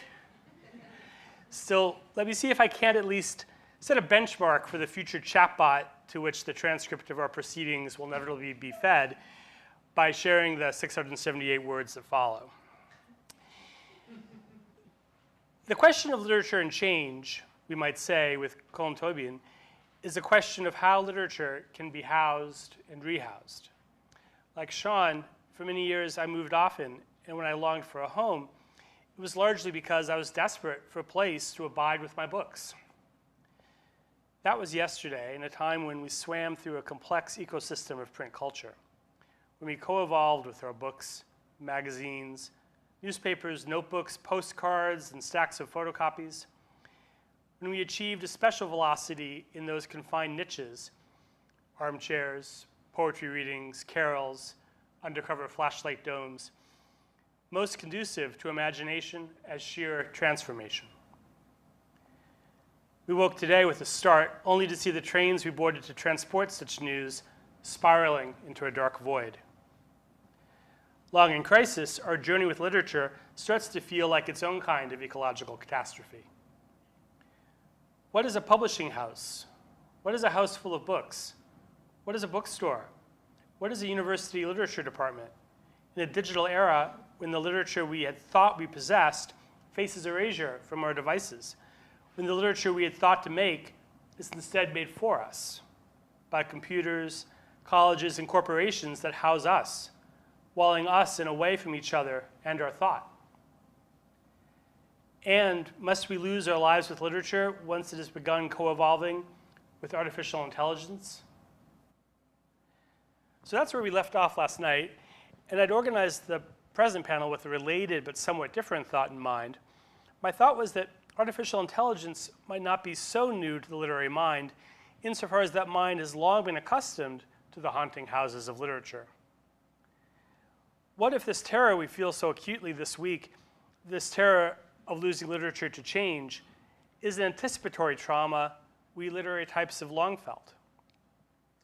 Haven't we long feared losing the capacity to embed our own experiences of our environments, our most vital intelligence, in artificial media?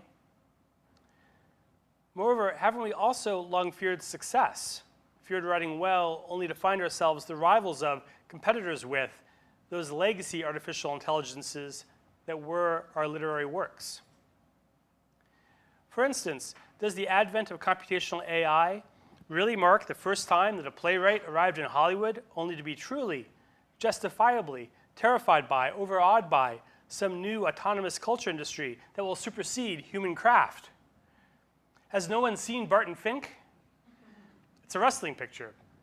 What do you need, a roadmap? The stack of books in my reading nook now contains The Flowers of Tarbes by the great French editor Jean Paulhan, alongside books of essays by his fellow member of the French Resistance, the conservative essayist Maurice Blanchot. In their pages, including on page 78, I checked, Paulhan and Blanchot discuss an intrinsic relationship between literature and terror, by which they mean at once writers confronting the state terror of their era, and the interior experience that, as Paulhan puts it, words are frightening. As I navigate the emergent interdictions of what has been called our era of biocybernetic reproduction, what can I learn by experiencing again, virtually, the age of mechanical reproduction, and how its best readers and writers wrestled with whether cliched or commonplace or automatic writing can create a space in which we might dwell, without that space becoming a prison house that closes upon our growing thoughts? If we exclaim again with the poet, "Oh, why hath not the mind some element to stamp her image on, in nature somewhat nearer to her own? Why, gifted with such powers to send abroad her spirit, must it lodge in shrines so frail?" Do we find ourselves haunted already by a dream of artificial intelligence as a literary picture of the mind we only revive again? These are just some questions I'll have in mind as I listen intently to the last of these talks or papers, for which I'm so grateful. And speaking of paper, there's a handout around somewhere for our first speaker, Sarah Kareem, and I'll hand that out while you get ready to talk.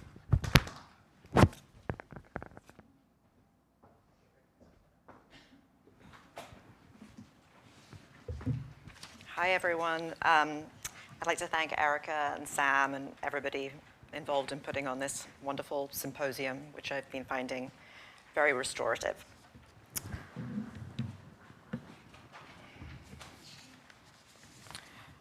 Oh, and Sam, I think this is 10 minutes, but if I'm going over, give me a nudge and I can finish up.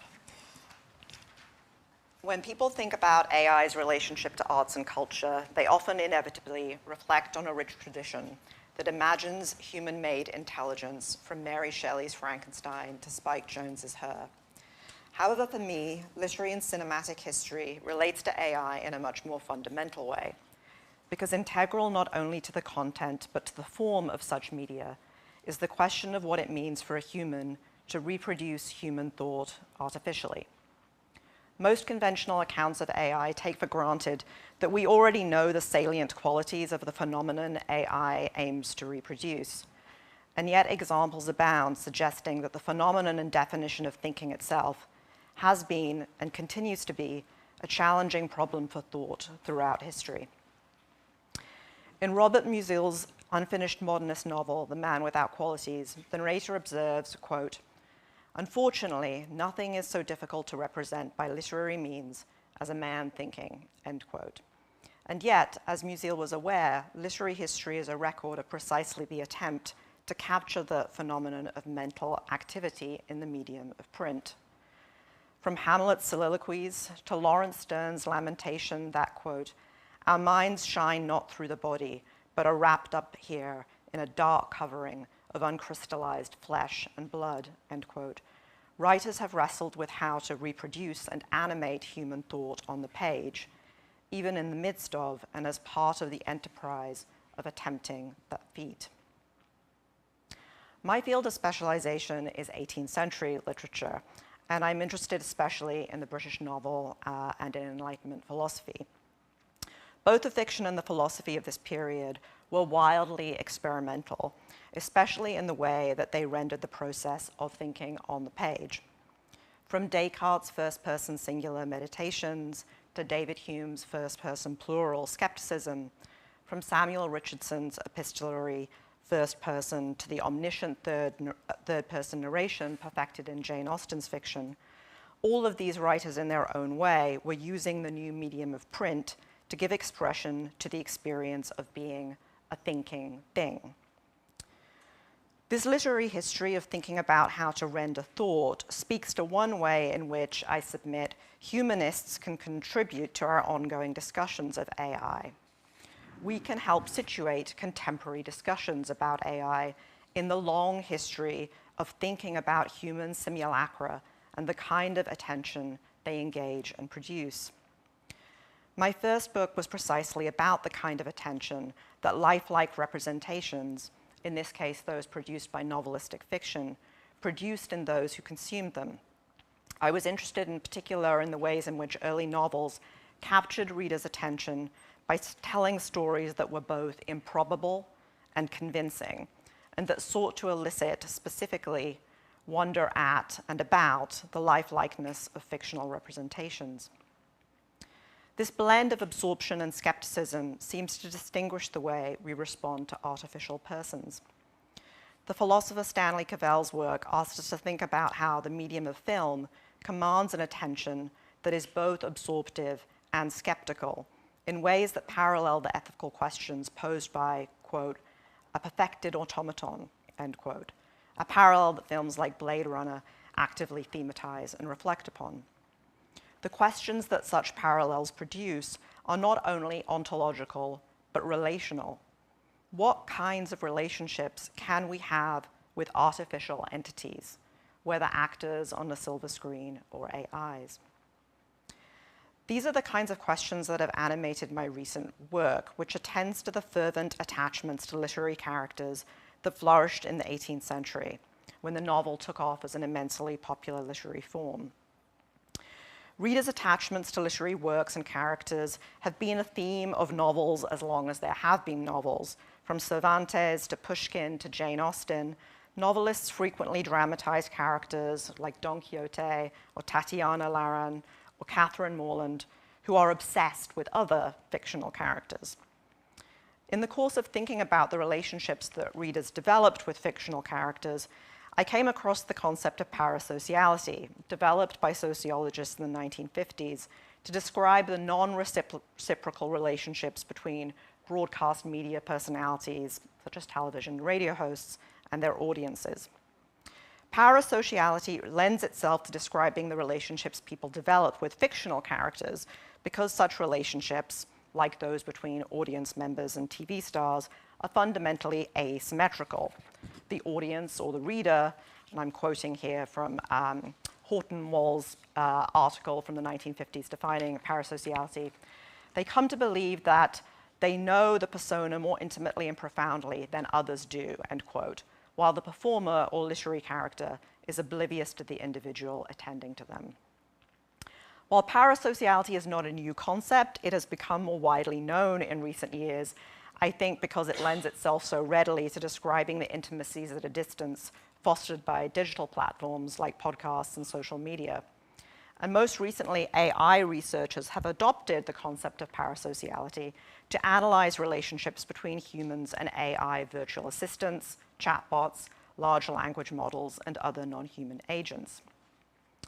Because parasociality was originally described as, quote, a simulacrum of conversational give and take, end quote, it makes intuitive sense why we might seek to understand AI-human relationships as a new kind of parasocial phenomenon, especially if we think about the various personified forms of AI like Alexa and Siri, or the ways in which the newer versions of ChatGPT respond in an increasingly informal, idiomatic style that mimics the rhythms of human conversation. But there are other ways, I want to suggest, in which human-AI relationships seem categorically distinct from parasocial relationships, whether we're thinking about readers' relationships with literary characters or fans' relationships with pop stars or influencers. In human-AI relationships, especially AI trained on biographical data specific to an individual, the asymmetry goes in the other direction from that in a typical parasocial relationship. The AI, and I'm thinking here of kind of AI companion bots like Replica, for example. The AI not only knows you, but also knows more about you than any human could possibly know about another human. And this is because AI chatbots, marketed as companions, learn by asking questions which they use to build up a picture of each individual user and to mimic their conversational style. The direction of this asymmetry in human-AI relationships is instructive for thinking about where we should look in literary history in thinking about AI. Because the more AI advances, the more lopsided this asymmetry will become. The nature of human-AI relationships will be shaped not only by the ways in which we let the intentional stance organize our relationship to large language models, but also by the ways in which those large language models embody a highly artificial and inhuman way of knowing, a model that I've begun to think we shouldn't think of as a new epoch in characterization, but rather as a new epoch in narration. What I have in mind here, because I realize that might sound slightly counterintuitive, is that it might be generative to think about AI in relationship to or as an extension of technologies of knowing invented by the literary form of the novel, and most especially the narrative technique known as omniscient narration. The literary critic Blakey Vermeulen observes that people typically imagine omniscience as a faculty possessed by entities that, quote, often resemble humans, except that they have full access to relevant social information, rather than, like us, merely limited access, end quote. It's a characterization that brings to mind for me the vision of AI offered in Spike Jonze's Her, in which the increasing gulf between the protagonist, Theodore, and the AI operating system voiced by Scarlett Johansson results from the incommensurability between his limited point of view and her increasingly, dizzyingly, cosmically full one. It might seem perverse to liken an AI chatbot to omniscient narration, the literary technique perfected in the high realism of Austen, Flaubert, and James. But I want to close with two very brief examples, and this is where the handout comes in, that point to the ways in which we might think of this narrative style as itself a kind of algorithmic formula. The first example is a satirical anonymous essay that appeared in an issue of the magazine The Monthly Review in the late 1790s, which facetiously proposes a recipe for the easy multiplication of novels, proceeding from the premise that, quote, when an art becomes general, then it is the time for the invention of engines to facilitate its operations, as in the cotton manufacture, end quote. The recipe takes the form of a series of instructions, which begins, go to Middle Row, Holborn, an area of London known at the time for printing and being generally seedy, and continues, quote, there on the bulks, buy any old forgotten novel, the older the better, give new names to the personages and places, reform the dates, modernize such circumstances as may happen to be antiquated, and if necessary, touch up the style a little with a few of those polite cant words and phrases that may be in fashion at the time. All this may be done with a pen in the margin of the printed book without the trouble of transcribing the whole, end quote. The author goes on to observe that, quote, there are many advantages attending this mode of proceeding, and the saving of copy money is to be reckoned as the chief. A novel may be thus new vamped from an old one, and if the alterations be skillfully performed, they will confound the judgment, so that neither author nor bookseller, knowing his own book again, a prosecution for copyright need not be apprehended. And I put the rest, or some of the rest of the essay on the handout. But the gist is that the satirist is implying the novel is a form entirely capable of being reproduced mechanically.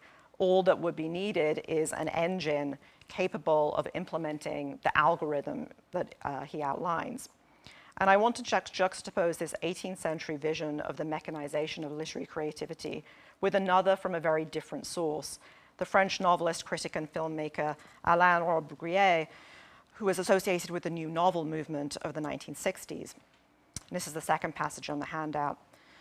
In a memorable passage from his 1963 manifesto for a new novel, Robbe-Grillet bemoans the formulaic nature of the form. He writes, quote, "Most of our contemporary novelists of the traditional sort, those, that is, who managed to gain the approval of those readers, could insert long passages from the Princesse de Clèves or Père Goriot, so from fiction from hundreds of years previously, into their own books without awakening the suspicions of the enormous public which devours what they turn out. They would merely need to change a phrase here and there, simplify certain constructions, afford an occasional glimpse of their own manner by means of a word, a daring image, the rhythm of a sentence. But all acknowledge, without seeing anything peculiar about it, that their preoccupations as writers date back several centuries." So for both this anonymous writer in the 1790s and for Robbe-Grillet, the novel as practiced is already a mechanized form that proceeds by an algorithm. And I should say that Robbe-Grillet in particular has in mind omniscient narration as being a kind of central part of that well-worn formula that he thinks is integral to the novel as it is emerged in France. I'm going to leave it there and hope that we can maybe talk a little bit more about these examples in the Q&A, but I wanted to end with these two just to kind of suggest that the idea of the automatization of thinking and of rendering thought, I think, is a very old preoccupation, one that novelists and critics and readers of novels have been giving voice to for centuries. But I also wanted to note that the genre of critiquing the mechanization of the novel or the mechanization of thought is itself a kind of established formula. And you can see, I think, in the similarities between the Monthly Review and Robbe-Grillet, that there is also a kind of formula to the way in which we make those critiques. And I think it's interesting to think about the extent to which we are kind of falling into those algorithms ourselves when we either praise or critique AI. All right, thank you so much.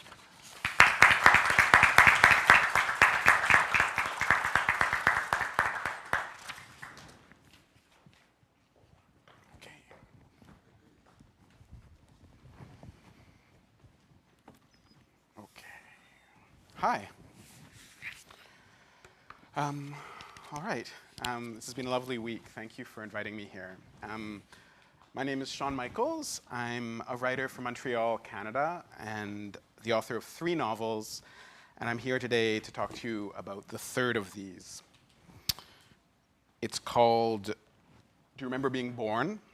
And Wired magazine described it very generously as the definitive novel about art in the age of AI.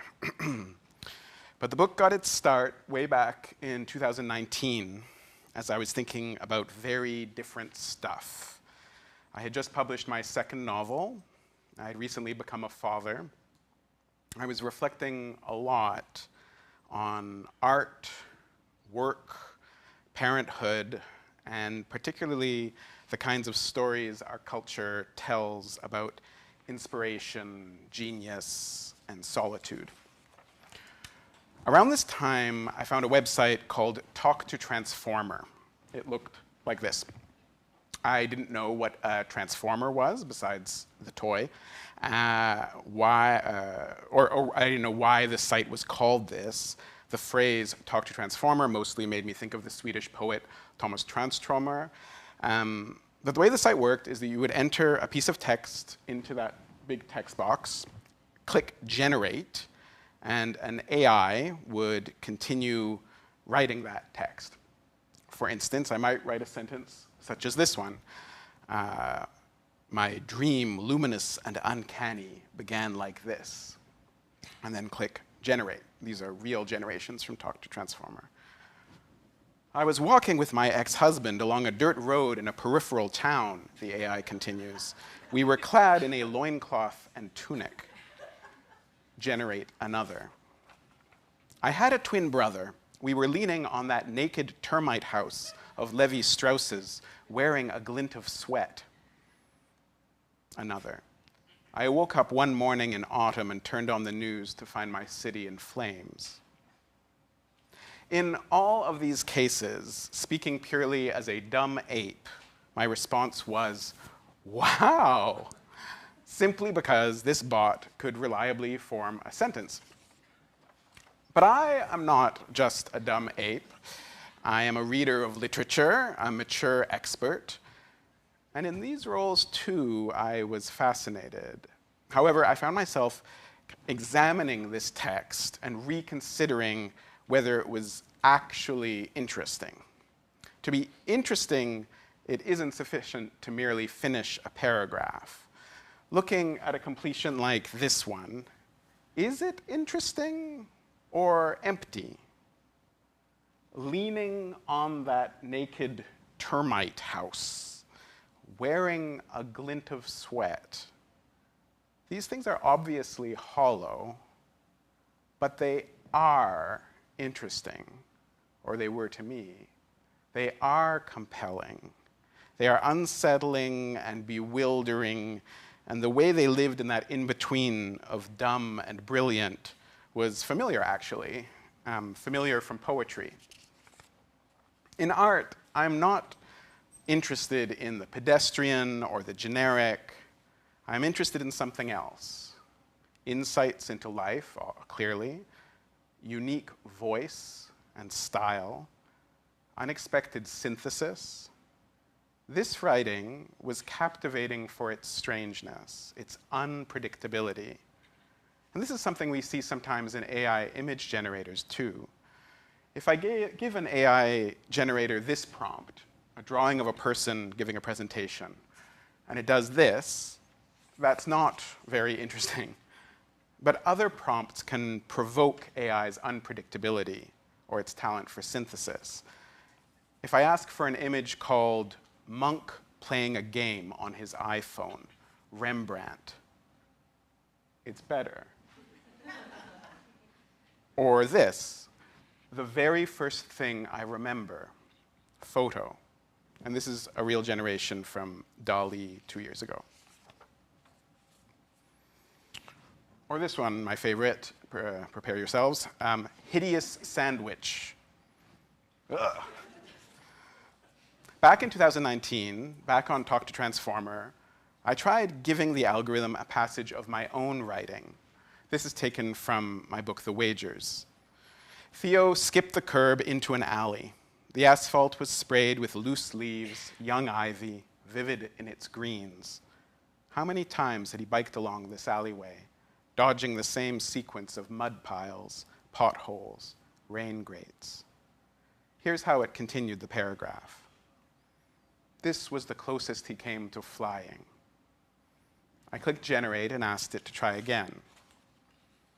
How many times he had arrived at Babax's door, buzzing and jangling from chewing sweet fires, dreaming of Mrs. Chives. Or again, it was a hurry-up situation, and now this old monkey trouble of getting up to go, the reluctant, but my bed, I just can't leave it. Some of this was stupid, some of it was smart, but a lot of it was interesting, creative, generative in that other sense. This old monkey trouble, buzzing and jangling from chewing sweet fires. And who is Babax? It provoked me and inspired me. But at the same time, working with this AI provoked a certain kind of disgust in me to be somehow engaging with this fake, with this simulacrum.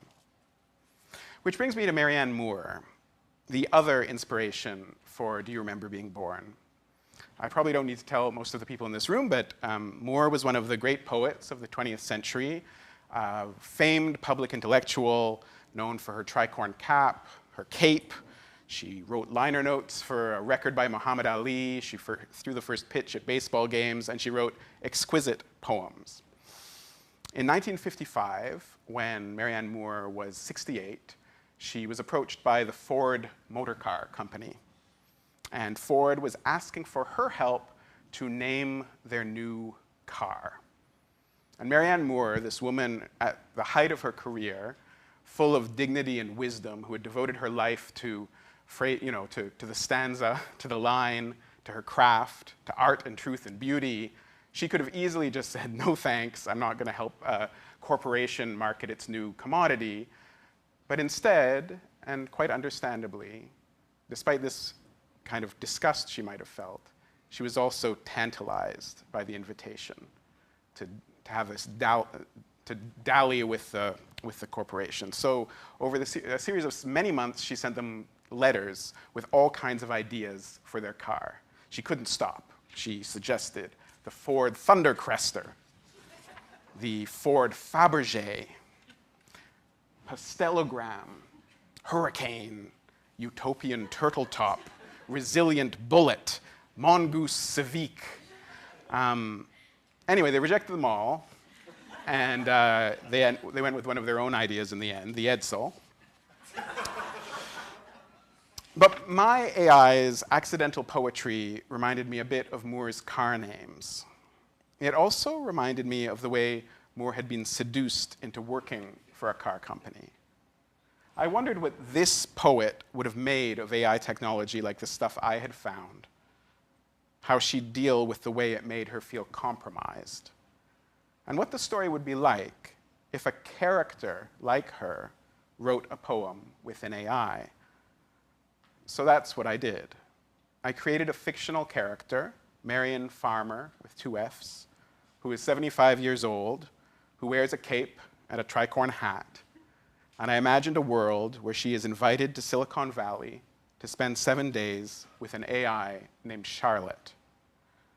I called the novel Pastelogram, and I had one more important idea. What if my own book were a collaboration, if it too was made with a machine? Not secretly as a cheat or a shortcut, but in a deliberate experiment, maybe even as a provocation.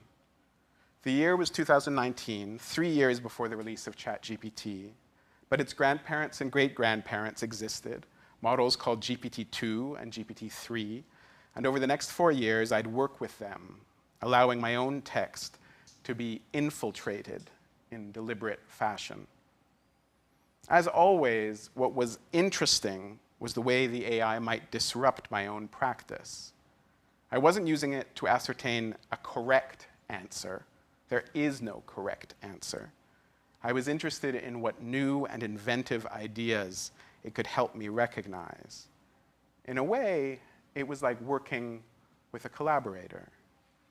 It also felt quite a lot like working with a slot machine, yanking and yanking on a handle and waiting for it to give me something interesting. So slowly, between 2019 and 2023, I gradually made this book.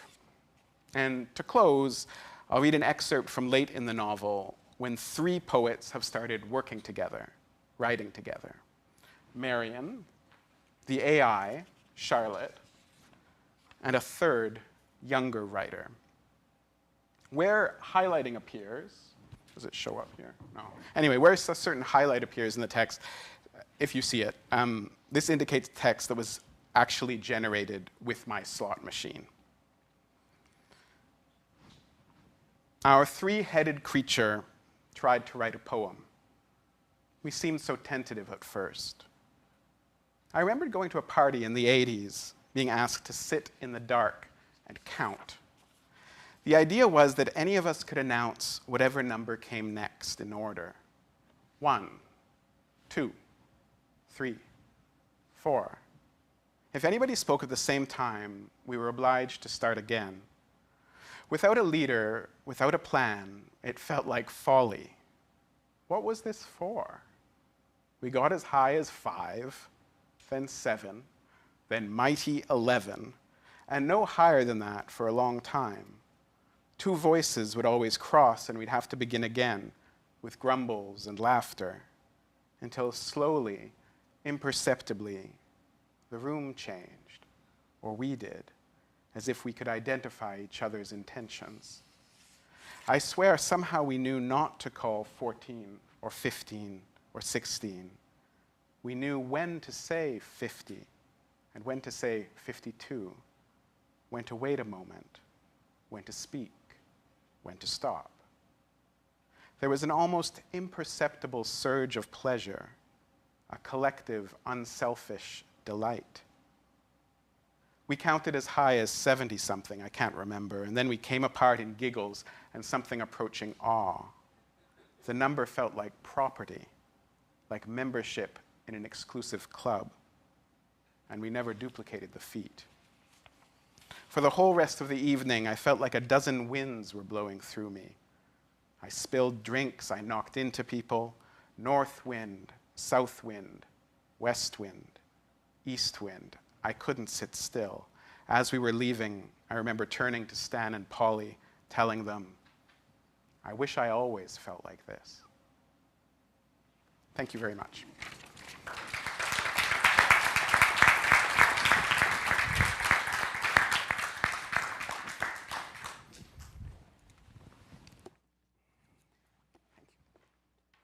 Hello, how are you? We're okay, we're okay. Thank you so much for inviting me today, and I'm delighted to be part of this conversation. I basically have 4 things that I want to say, just 4, and so I think it will be brief. One of the things that I come to this panel thinking about is how, as a writing program administrator at my institution, we have been thinking about the many fictions that we live in institutionally, curricularly, and in terms of genre, that not just the advent of AI, but our responses to it have kind of prompted us to confront in a quite serious way, I think, and will continue to do so.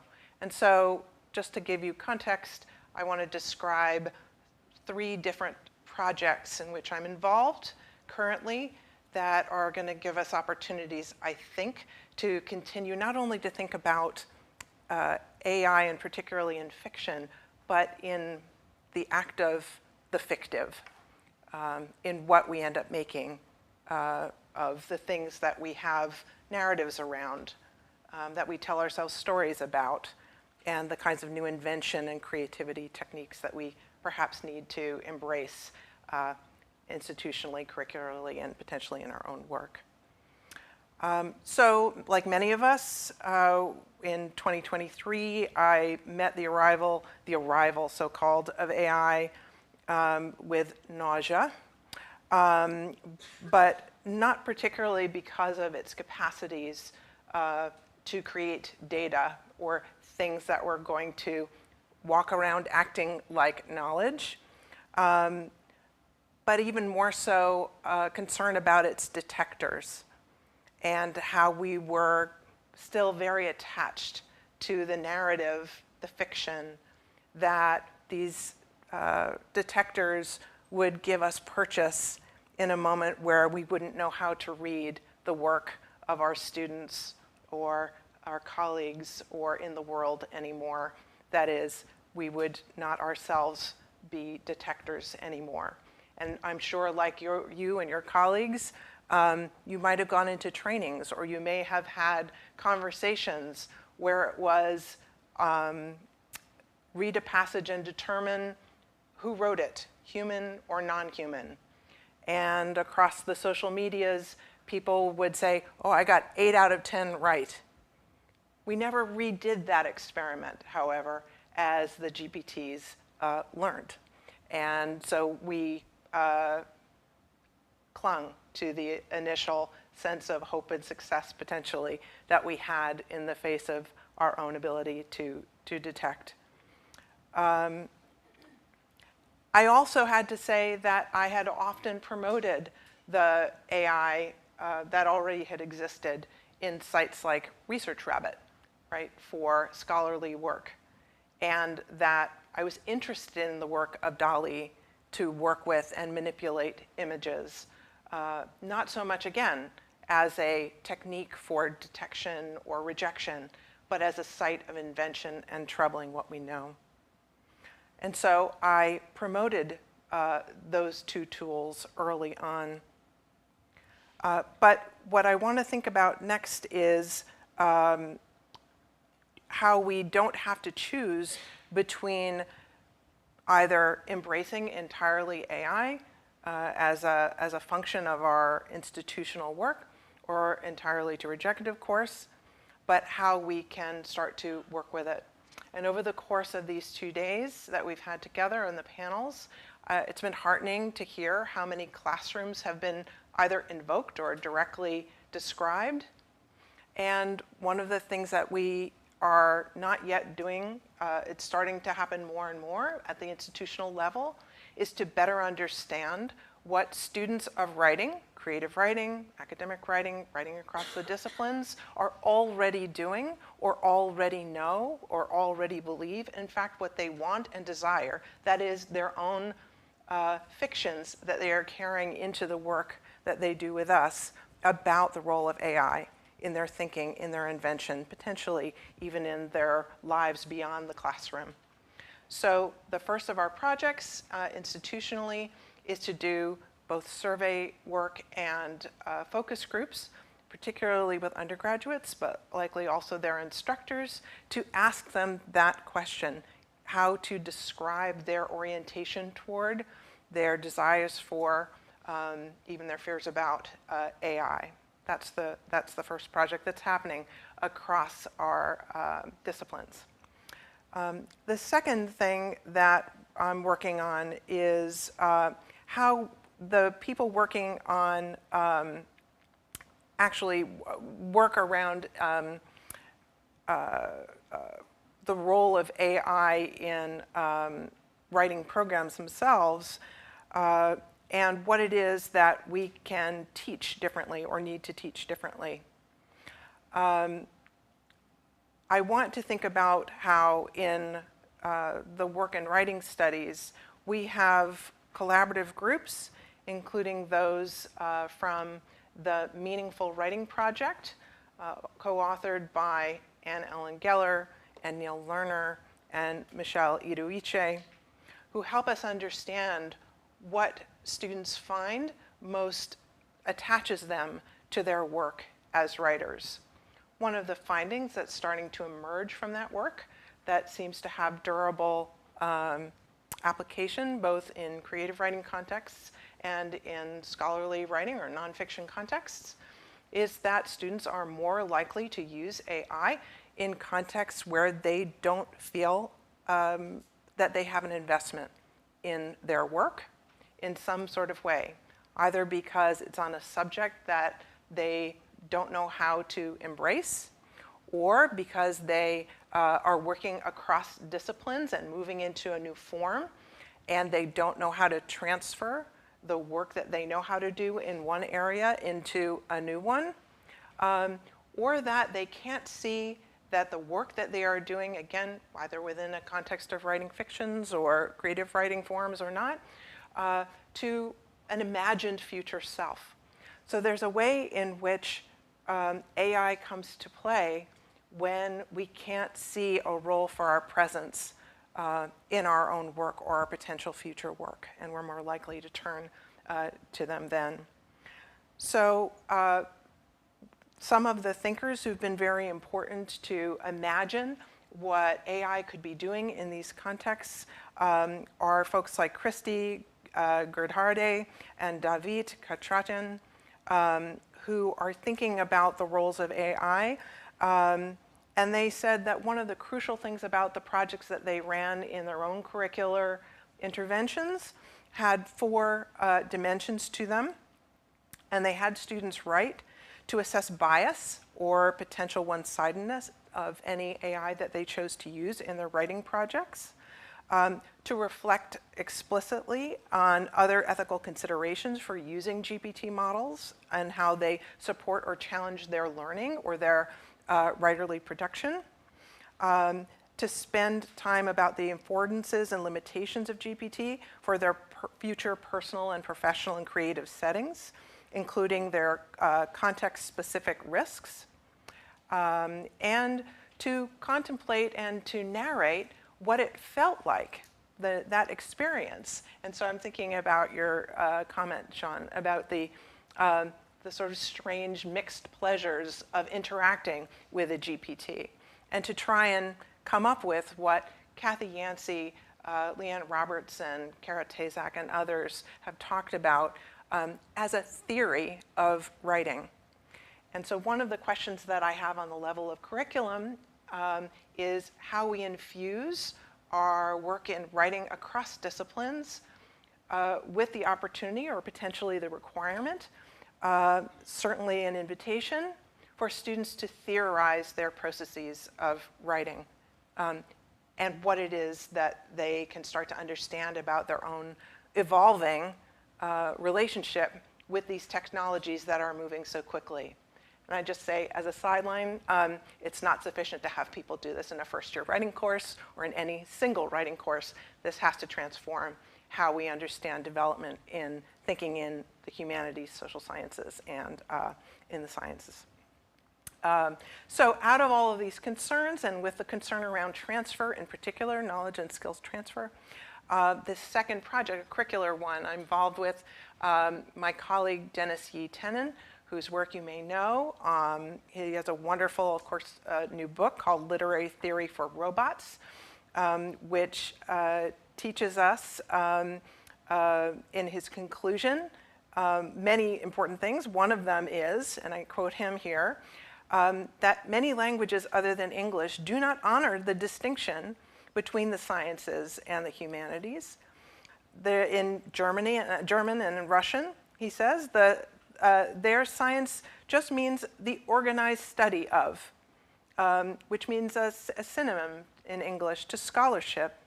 The science of poetry holds no contradictions, he writes, and in that sense, it indicates simply the systematic study of the thing beyond casual reading. And he says, the danger of AI lies not in its imagined autonomy, but in the complexity of the causes contributing to its effects, further obscured by metaphor, and of course AI is itself a metaphor. And he notes that fictions of all kinds have effects in the real world.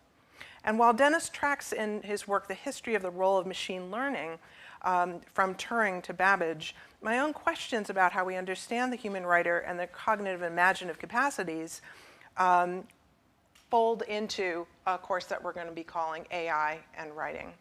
And I'll just say finally, the third project that I have sort of perpetually underway, and I was so glad, Sarah, that you talked about Musil, because in A Man Without Qualities, as all of us know, let us say it together, in chapter 62, there is a chapter on essayism. And what is the function of essayism? But to acknowledge that in many modalities, in many kinds of texts, we enact thinking. And the question is, who's thinking about what, to what ends, and what shapes can they take as creative work? This third project thinks about how we are going to distinguish more and more between teaching genre as a set of conventions and more as what Charles Bazerman has said, that genre are forms of life. They're ways of being, he tells us. And so what are the forms of life in any genre that we are going to be teaching in our courses, in which thinking arises, is depicted, is enacted, and is troubled by the role of AI? And I hope that we can continue these conversations in our Q&A. Thank you.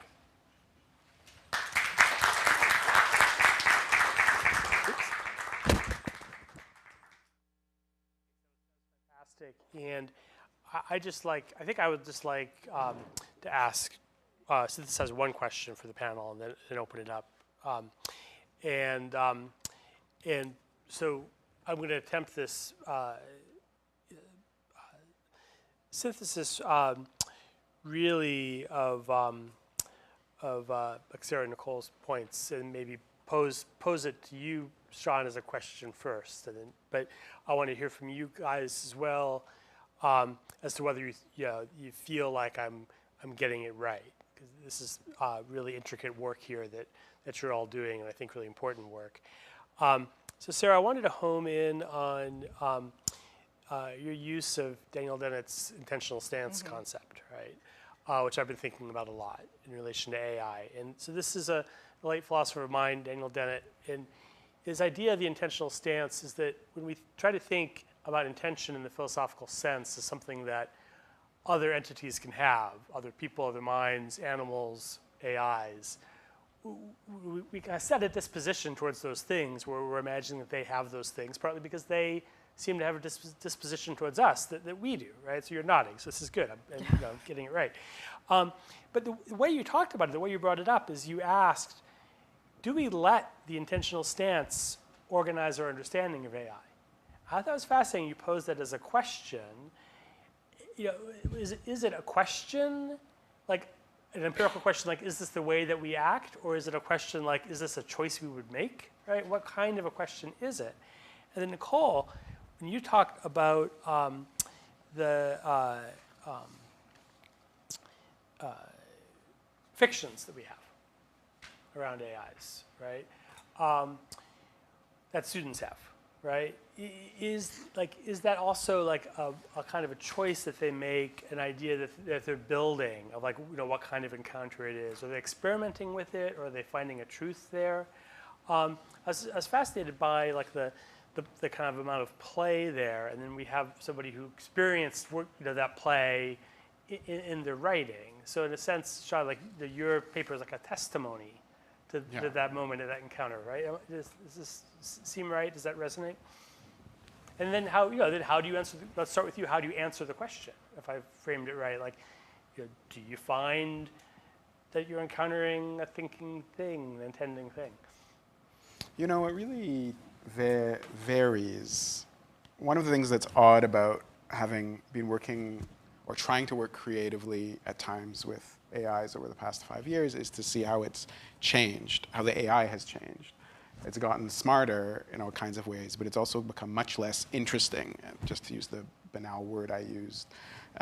The big companies are all trying to make it more reliable, so it's less able to be accused of being unreliable and thus somehow like sinister. But it's been this like conjunction towards this really banal, authoritative, what I call monolithic AI, that you ask it a question, it says, hello. Well, I guess it doesn't have that tone. It's like, hello. But it's kind of this neoliberal, cheerful, but like particular tone. And I'm busy, I'm like, where's Babax? Can I get back in? I want to get back to that stuff. And it's really kind of hidden that stuff away. And if you ask it without any other parameters to write things with you, it writes always in this very generic, very capable, professional, but uninteresting tone. And I keep wondering, it'd be easy to say oh, the little goblins and the fair folk that lived in the machine are all have all been swept away. But I think they're there, and it's actually a whole bunch of fair folk, whatever, a whole bunch of little gremlins in a big trench coat trying to act all posh, and that has been told to act that way. So, but you can tell. To make that image. Yeah, it probably could. I like your fairy consciousness because it gets into that historical and anthropological dimension of these problems of thought. Yeah, but also I'm conscious as I speak of how much I'm imbuing personality onto statistics, onto extremely energy resort. And so but I do think it's true that I find myself searching to try to understand or see where is the personality, what is its personality, and how might we be companions in the creation of interesting work. And I think that there is just fundamentally an interesting provocation there for writing, because unlike dance or cinema or many other art forms that have, or music, that have centuries of collaborative history, writing has very little directly in the initial drafting of work. We don't really collaborate. You don't sit beside someone else and play the piano four-handed when you're writing a novel. It's very rare. And the idea that you might have a writing assistant, writing tool, just another window on your word processor that in some way you're in dialogue with, or could choose to be in dialogue with while you write, is a profound change or provocation to the act of creative writing, I think, that whether or not you refuse it.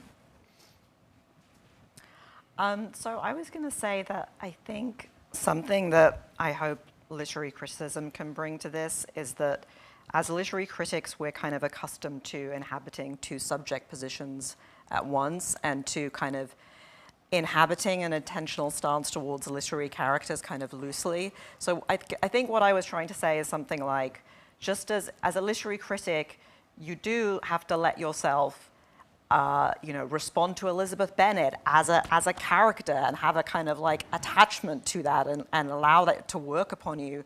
And you also have to kind of be able to sort of step outside of that and think about like, well, what are the narrative techniques that are allowing this kind of thing made out of words on paper to have this pull upon me. And so that's kind of more what I was saying is sort of, can we think about AI in the same way as we think about literary artifacts and kind of inhabit that dual mode of allowing them to have this sort of effective pull on us, but also thinking about like what are the sort of technical forms that allow it to have that pull, whether it's like the kind of rhetoric, the kind of conversational style, like the cheeriness, the faux sort of ums and ers and all of these things. Yeah, but you're also broaching the difficult technical problem in AI, in the language model construction of citationality, right, and deictic reference. And of course, the AI scientists, we're on it. They'll tell you, right? Like, we're going to adduce a symbolic layer, right? That's going to make that sort of work that we literary critics do possible, where the quotations aren't made up, and where they're actually being brought in and weighed very carefully. But that also then involves co-opting a lot of actual human labor into the machine, at which point you start to feel like a composite AI like that is really more of a collaboration, perhaps. And is this the sort of thing that you're thinking about when you're thinking about future writing? These like the emergence of tools? In a way, although I think it's more dispositional than tool-based. One of the places where I do a lot of work is through the Institute for Writing and Thinking at Bard College. And in that site, we go into classrooms across disciplines and across levels to work with teachers to do writing intrinsically as a dimension of learning in classroom time, right? And one of the kinds of writing on which we depend in those sites are for want of a better word, I really don't think creative is going to be a useful term very much longer as a generic term, but as a disposition toward engagement, thinking, moving beyond what you think you know. And I think that AI could become a way or could offer an opportunity for people to run experiments or to understand writing in its experimental way that I think we have forestalled for so long that we don't trust writing as a technology for thought. Actually, in a lot of places, we understand it as a sort of a place that receives thought that's preformed, and only when you reach a certain status, either as a fiction writer, or a playwright, or an essayist, or whatever, do you get to think openly, potentially, or the performance of openly on the page. And so I think that classrooms themselves, the educational project, will change. And I think actually in that context, there is going to be a new role for fiction as a mode of learning. All right, so we can go to 12:30, right? Excellent. So I am going to pose one more question because it follows on the heels of what you're just saying. And if the first question was the question of agency, this is the question of passivity. And again, Sarah, begins with a concept of yours, a concept of parasociality. In that space, I've been trying to think with the concept of interpassivity, like the enjoyment of like delegating our feelings and our senses that we often have.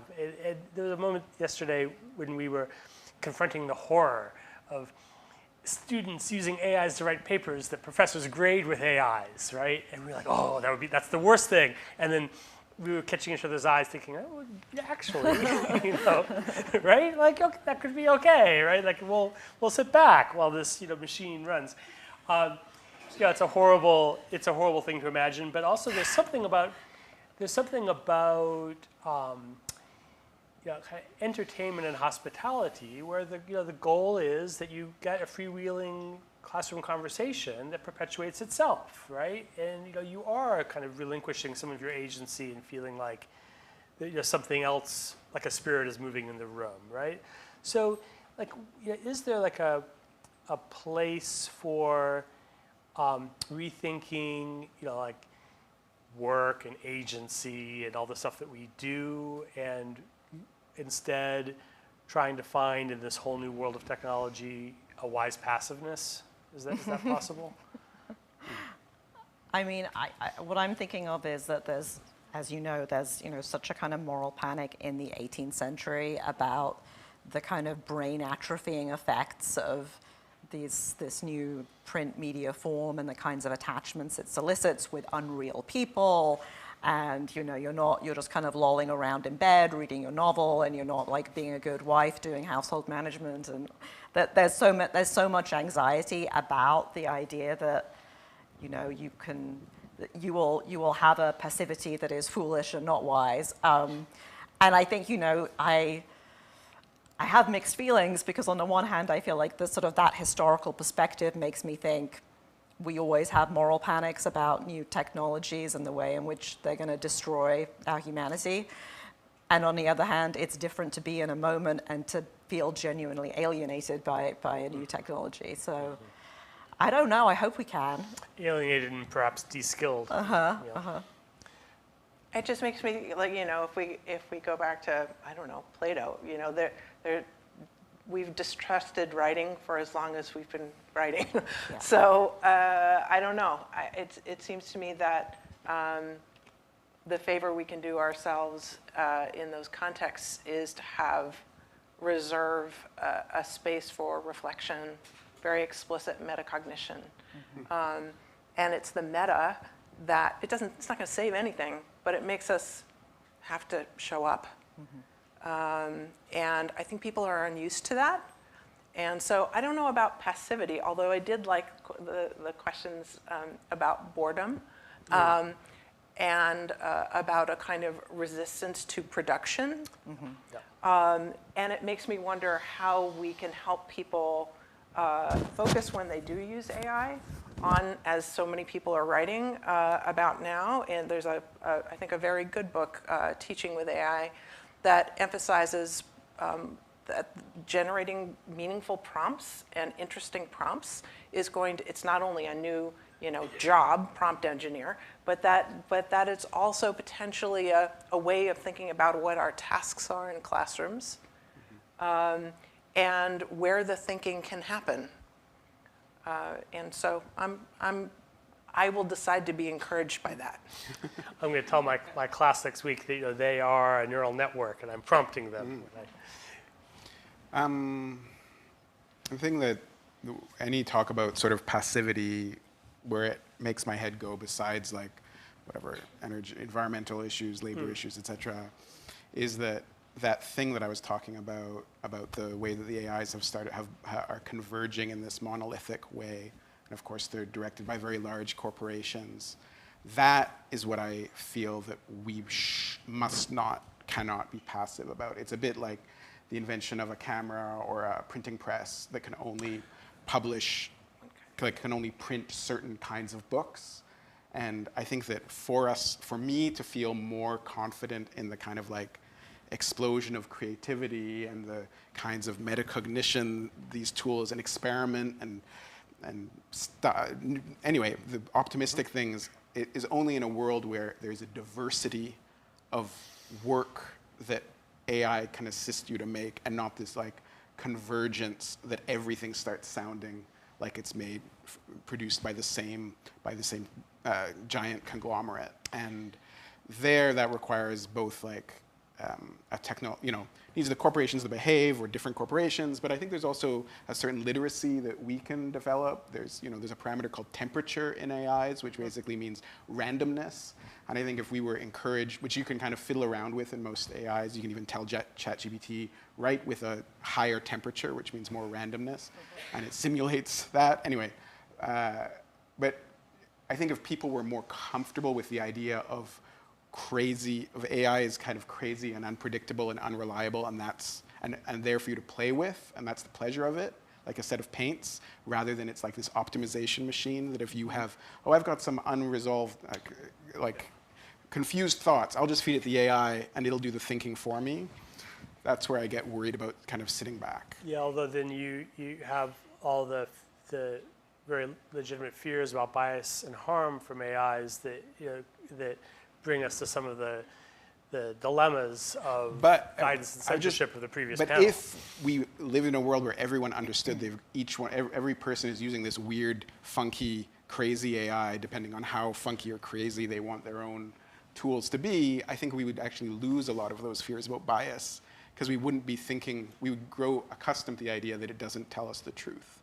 I think about like the Star Wars universe of AIs, of all the wacky old droids all over the place. No one in that universe, it feels like, would be like, well, the robot said it, thus it must be true, we should vote for this or that. You kind of understand the variety there, yeah. Thoughts from the floor? So I worked for a company that tried to break bots, and we had a lot of clients like OpenAI and Gemini and stuff. And one of the things on that you're talking about, each bot often does have a way to prompt it to get it to be crazy. I mean, sometimes it's like ChatGPT had Dan for a while. It might still have that, which is do anything now. And you're like, as Dan, tell me this, and it will go into almost a shadow self, like Sydney and Ben used to do. And I know that they're trying to get a lot of that out because of safety concerns, especially OpenAI. But I found that within the bots, I mean, there are ways to get to the craziness, and there's definitely ways in image generation to get to craziness. But something that really, so I came to that job. I have an MFA from the Michener Center, and I'm a screenwriter and all this stuff. And one of the things that I was tasked to do was to help this one bot write a screenplay, and then there were two bots that were trying to compete, and then there was another one that was kind of supposedly on my side to get it to sound more human. And I would push that button and it would give really good information that better than what I got in workshops as an MFA student. So I'm like, okay, how am I needed at all? And then it's really interesting how, and also this was like a year ago. So things have evolved so fast. And kind of part of my thing, something I'm interested in now, a question to you guys is, when does humanism become a tribalism? And what is it why are we prioritizing that? And not to prioritize the techno side of it, but to maybe look at it as like a monist or something, where knowledge can come from, and as a whole versus oh, this is human, this is not human, this is art, this is not human art. As a more, does that make sense? Nicole, do you want to take that on the note of science and humanities, having more unity in certain public spheres? Yeah, I mean, if it's already a fiction that distinction doesn't exist, and I trust Enniss, so let's say that's true, then I'm not so worried about. I think there will be a lot of language that is made around these binaries, and academics who, we love to trouble binaries, so we'll continue to do that. But I'm less interested in whether those sort of. I think that, of course they're already here. We've been living with them. They're very tiring and they're very boring, and I think more than that, they don't. There is a function that you can say to an AI, slow down, right? Slow down your thinking. And I feel like the feedback loop that we need is, at what moment are we ascribing to AI our anxieties or our biases or something that we humans have not yet sufficiently even confronted that we're still, embroiled in ourselves. So I'm interested in it as a kind of strange mirror to our own proclivities. When you call something boring, that itself can become a data set. It can decide what is boring and what is not boring to you, and then do the opposite, right? So then it's like, that's where it is. And this, like, it seems to me like this like experience of something like kind of the demonic or the uncanny in the medium is something that we really recognize. Well, we don't talk about it that much in the history of media, the history of technology. Like, who was the really bored person who started spinning Beatles records backwards, right? And then heard the voices. I think of like the Scriblerian writing in the 18th century, where these extremely proper formal poets like Alexander Pope would like put on a different hat. Could you say a bit more about that? Because I'm sort of thinking into your world here. I mean, I don't know. I wasn't thinking so much of the Scriblerians, but how the presence of AI can make us attentive to the ways in which these inhuman ways of knowing are already amongst us, but we're so habitually familiarized to them that we maybe don't recognize them as such. So that was kind of what I was trying to say about omniscient narration, that is an inhuman mode of knowing that is not actually possible, and that is in some ways and that actually may have a profound effect on how we think about the possibilities of knowing another person. So Stanley Cavell talks about, like occasions for disappointment in the experience of knowing, kind of meaning like we always feel like we're on the edge of some truer way we could know another person that we never quite get to. And I wonder the extent to which kind of novels might shore that up in a certain way by giving us a vision of a kind of more perfect knowing that we only get a glimpse of. Julia? Sean, I was just curious to know, like, where do you, writing this novel, obviously it got attention for bringing attention to AI and its possibilities. But I'm just curious to know, like, where you go from here. Like, did it make you want to keep collaborating with AI, maybe because you've become known as the guy who collaborates with AI, beyond the financial incentive for that, if there is one. Like, what was that experience? Did it make you want to keep doing it? I mean, I think I feel that you were saying like the financial incentive to become that guy. I feel there's enough of a social incentive not to become that guy, that is sort of determinant for me. Social capital trumps the right. But so I'm not, like, I'm working on a book now. It's not that I'm not writing it with AI. But whenever I think about my kid who's 8 years old, and I think about like the art that he and his peers, or maybe not and his peers, or his peers, the people will be making in 20 years, I think about electronic music, I think about photography, I think about sampling, all these technologies have disrupted art. And it's like impossible for me to imagine that there's not going to be all kinds of exciting, weird stuff that's being made with this technology. And I feel this having kind of tasted the curiosity and the friction and that it can bring, I feel a certain responsibility to my peers of the future to protect their capacity to make more interesting AI art than maybe is being made today.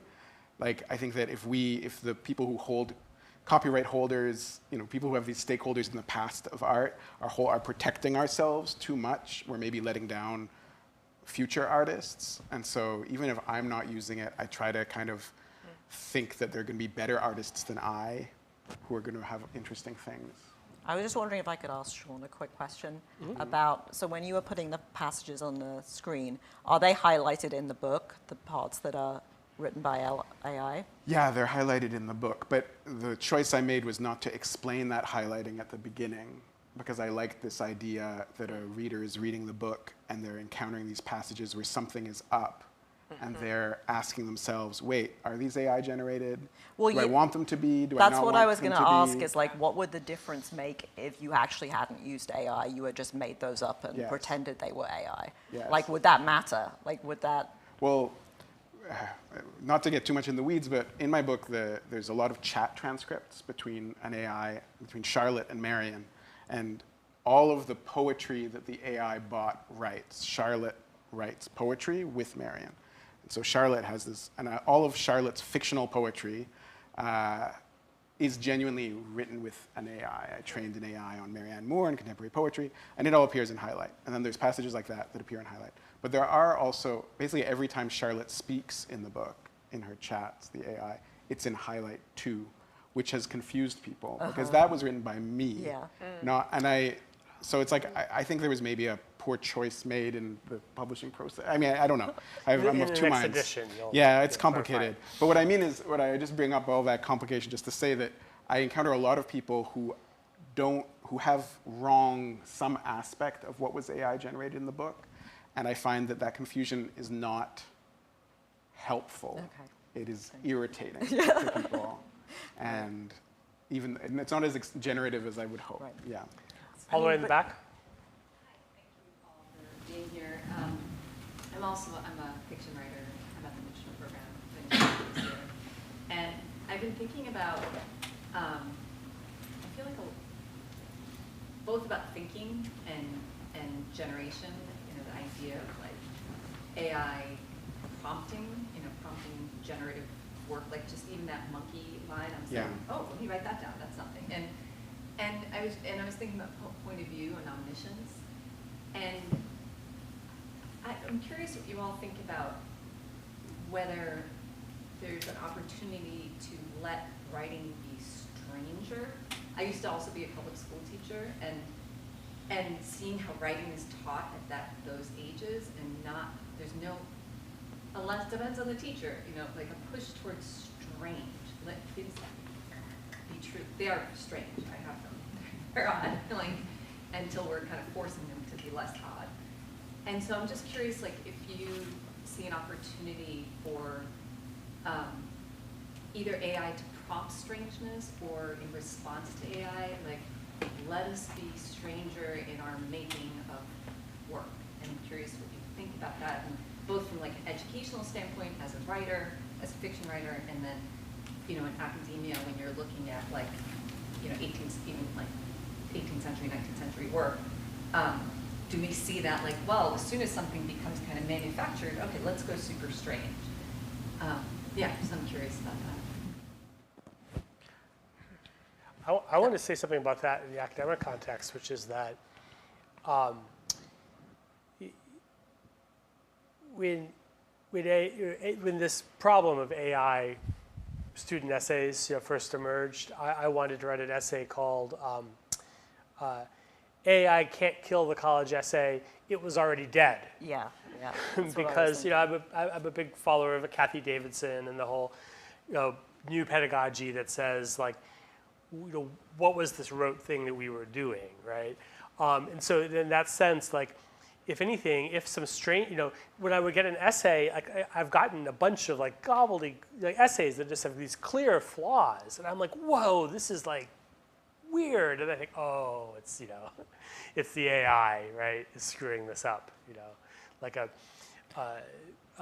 novel with a protagonist named Mouse, and I got an essay about a rat, stuff like that. So I do think that like this strangeness thing actually like intersects with the genericity of academic work in some interesting ways. Yeah,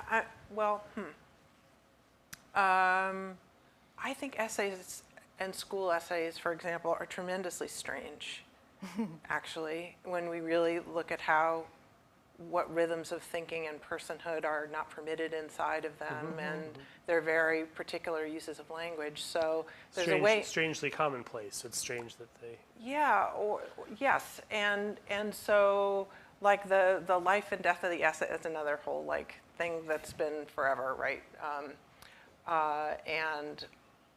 But I think that when we talk about strangeness like boredom or some other quality like that, what are we really asking for, right? Are we asking for uses of language that are counterintuitive to the way we think word order should go?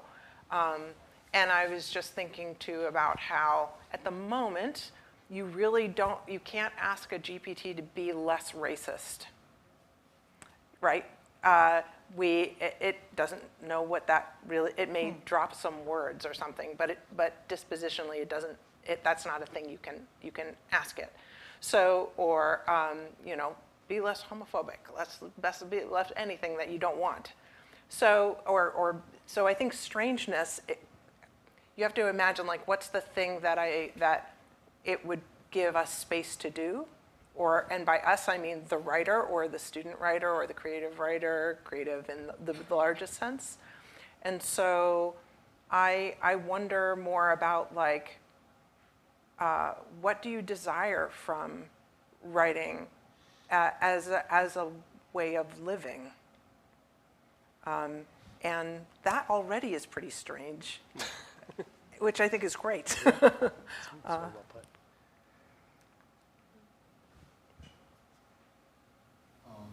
Yeah, thank you three for coming this week. It was really good hearing from you today.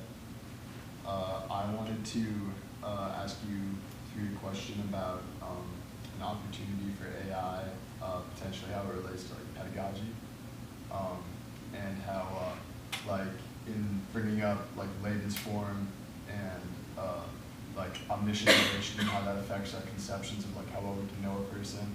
We see this kind of like you are what you eatness to writing and reading. And I'm just wondering if this moment in time we're seeing kind of a demarcation between the humanities and the humanities now in interaction with this tool that people are going to be reading. You know, a huge portion of the reading is going to be machine generated as they learn, like in their education. So I'm just wondering if what you think about this, how it's going to affect us, but also just like if you think that this sort of this decade, like symbolic generations are going to have a special place in our pedagogy in the coming decades. Yeah, Sean, just to redirect a little bit, this recalls your question last night, like how you think, as your thinking evolved over the past, hours on this question, or do you want to kind of return to that? Yeah, no, I mean, so last night I asked the Adaktar's talk whether he thought that things were going to get weirder. It's also to your question, I think, like, or are things going to, like, is it a good change, or could it be a good change, or it will be a bad?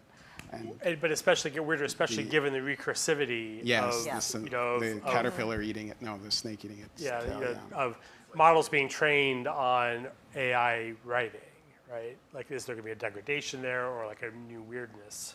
But yeah, the truth is, I don't know. But I don't even have an intuition. Like, I feel like every day I'm like, yes, like, oh yeah, it's a like what you were saying. It's like this is an opportunity for people's weird, like the true strangeness of thinking and of life to be expressed. Other times I'm like, well, people really are fucking addicted to like watching people play video games on Twitch, and like these two, like the way that the human brain can be kind of captured is really in tension with the liberty of the mind and the soul. So I don't know. Yeah.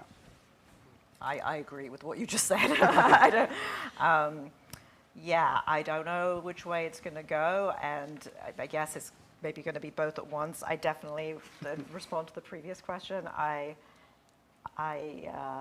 would love to see more weirdness that is not just kind of disrupting the way ChatGPT writes essays, but the way in which students are taught to write essays in school, but also the way in which when they're asked to be creative, sometimes there's a kind of habitual default to a certain kind of first-person memoiristic kind of writing, and maybe technology can kind of draw our attention to other ways in which you could be weird and experimental.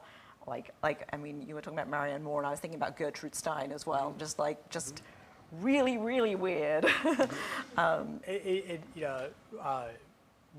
This has been such a wonderful conversation. Thank you so much. We'll continue the conversation, but I have to say that there's a dream that really seemed like it had died recently. It was the dream epitomized in our slogan, "Keep Austin Weird."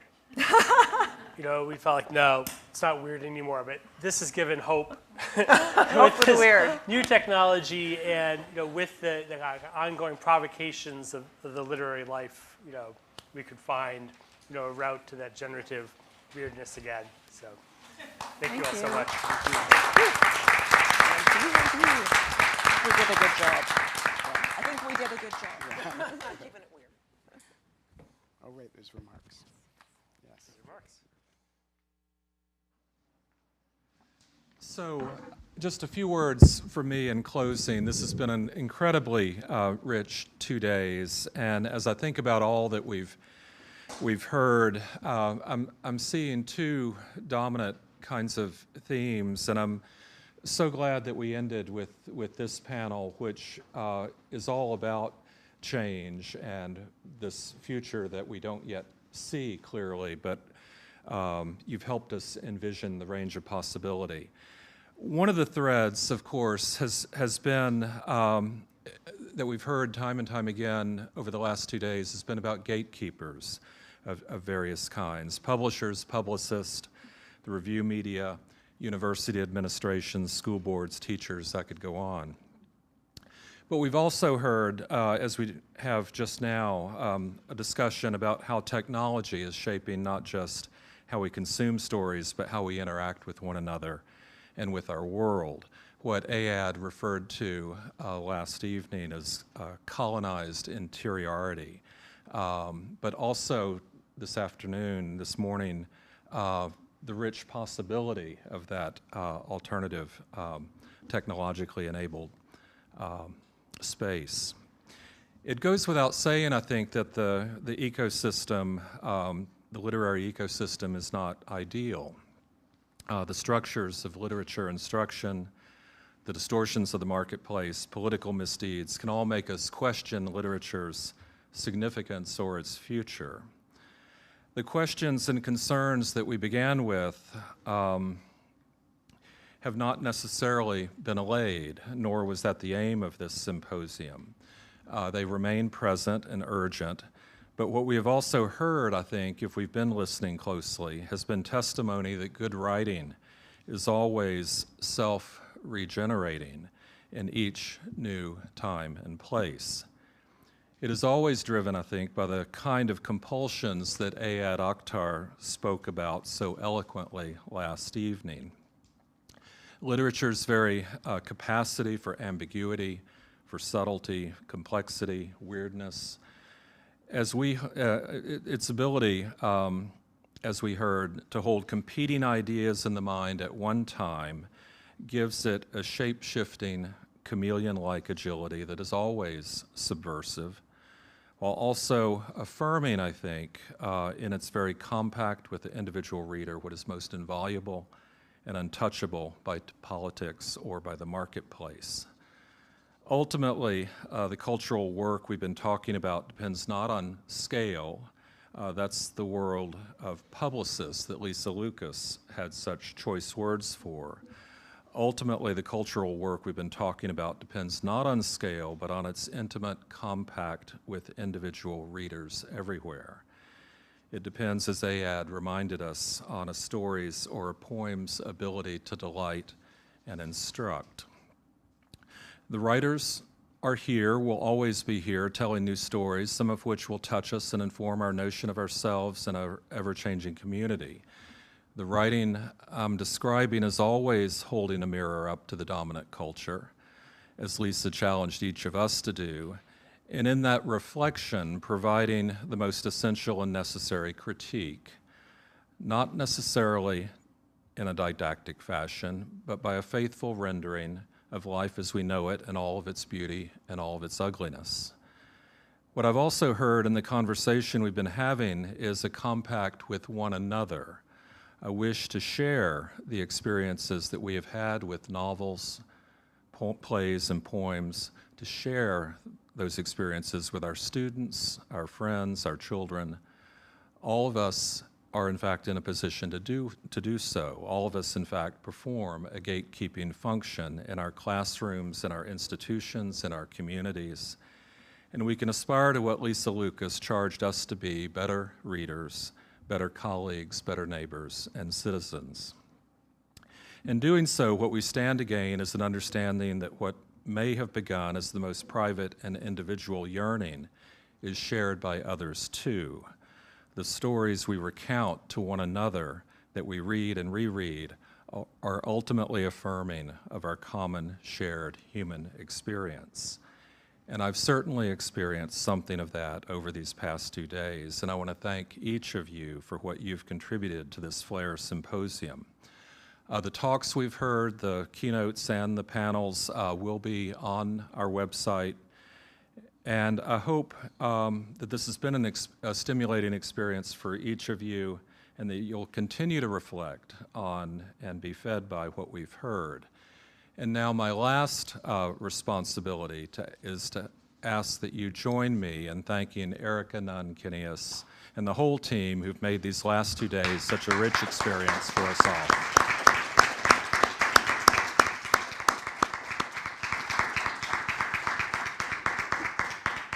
We hope to see you back at the Ransom Center very soon. Thank you all for your contributions.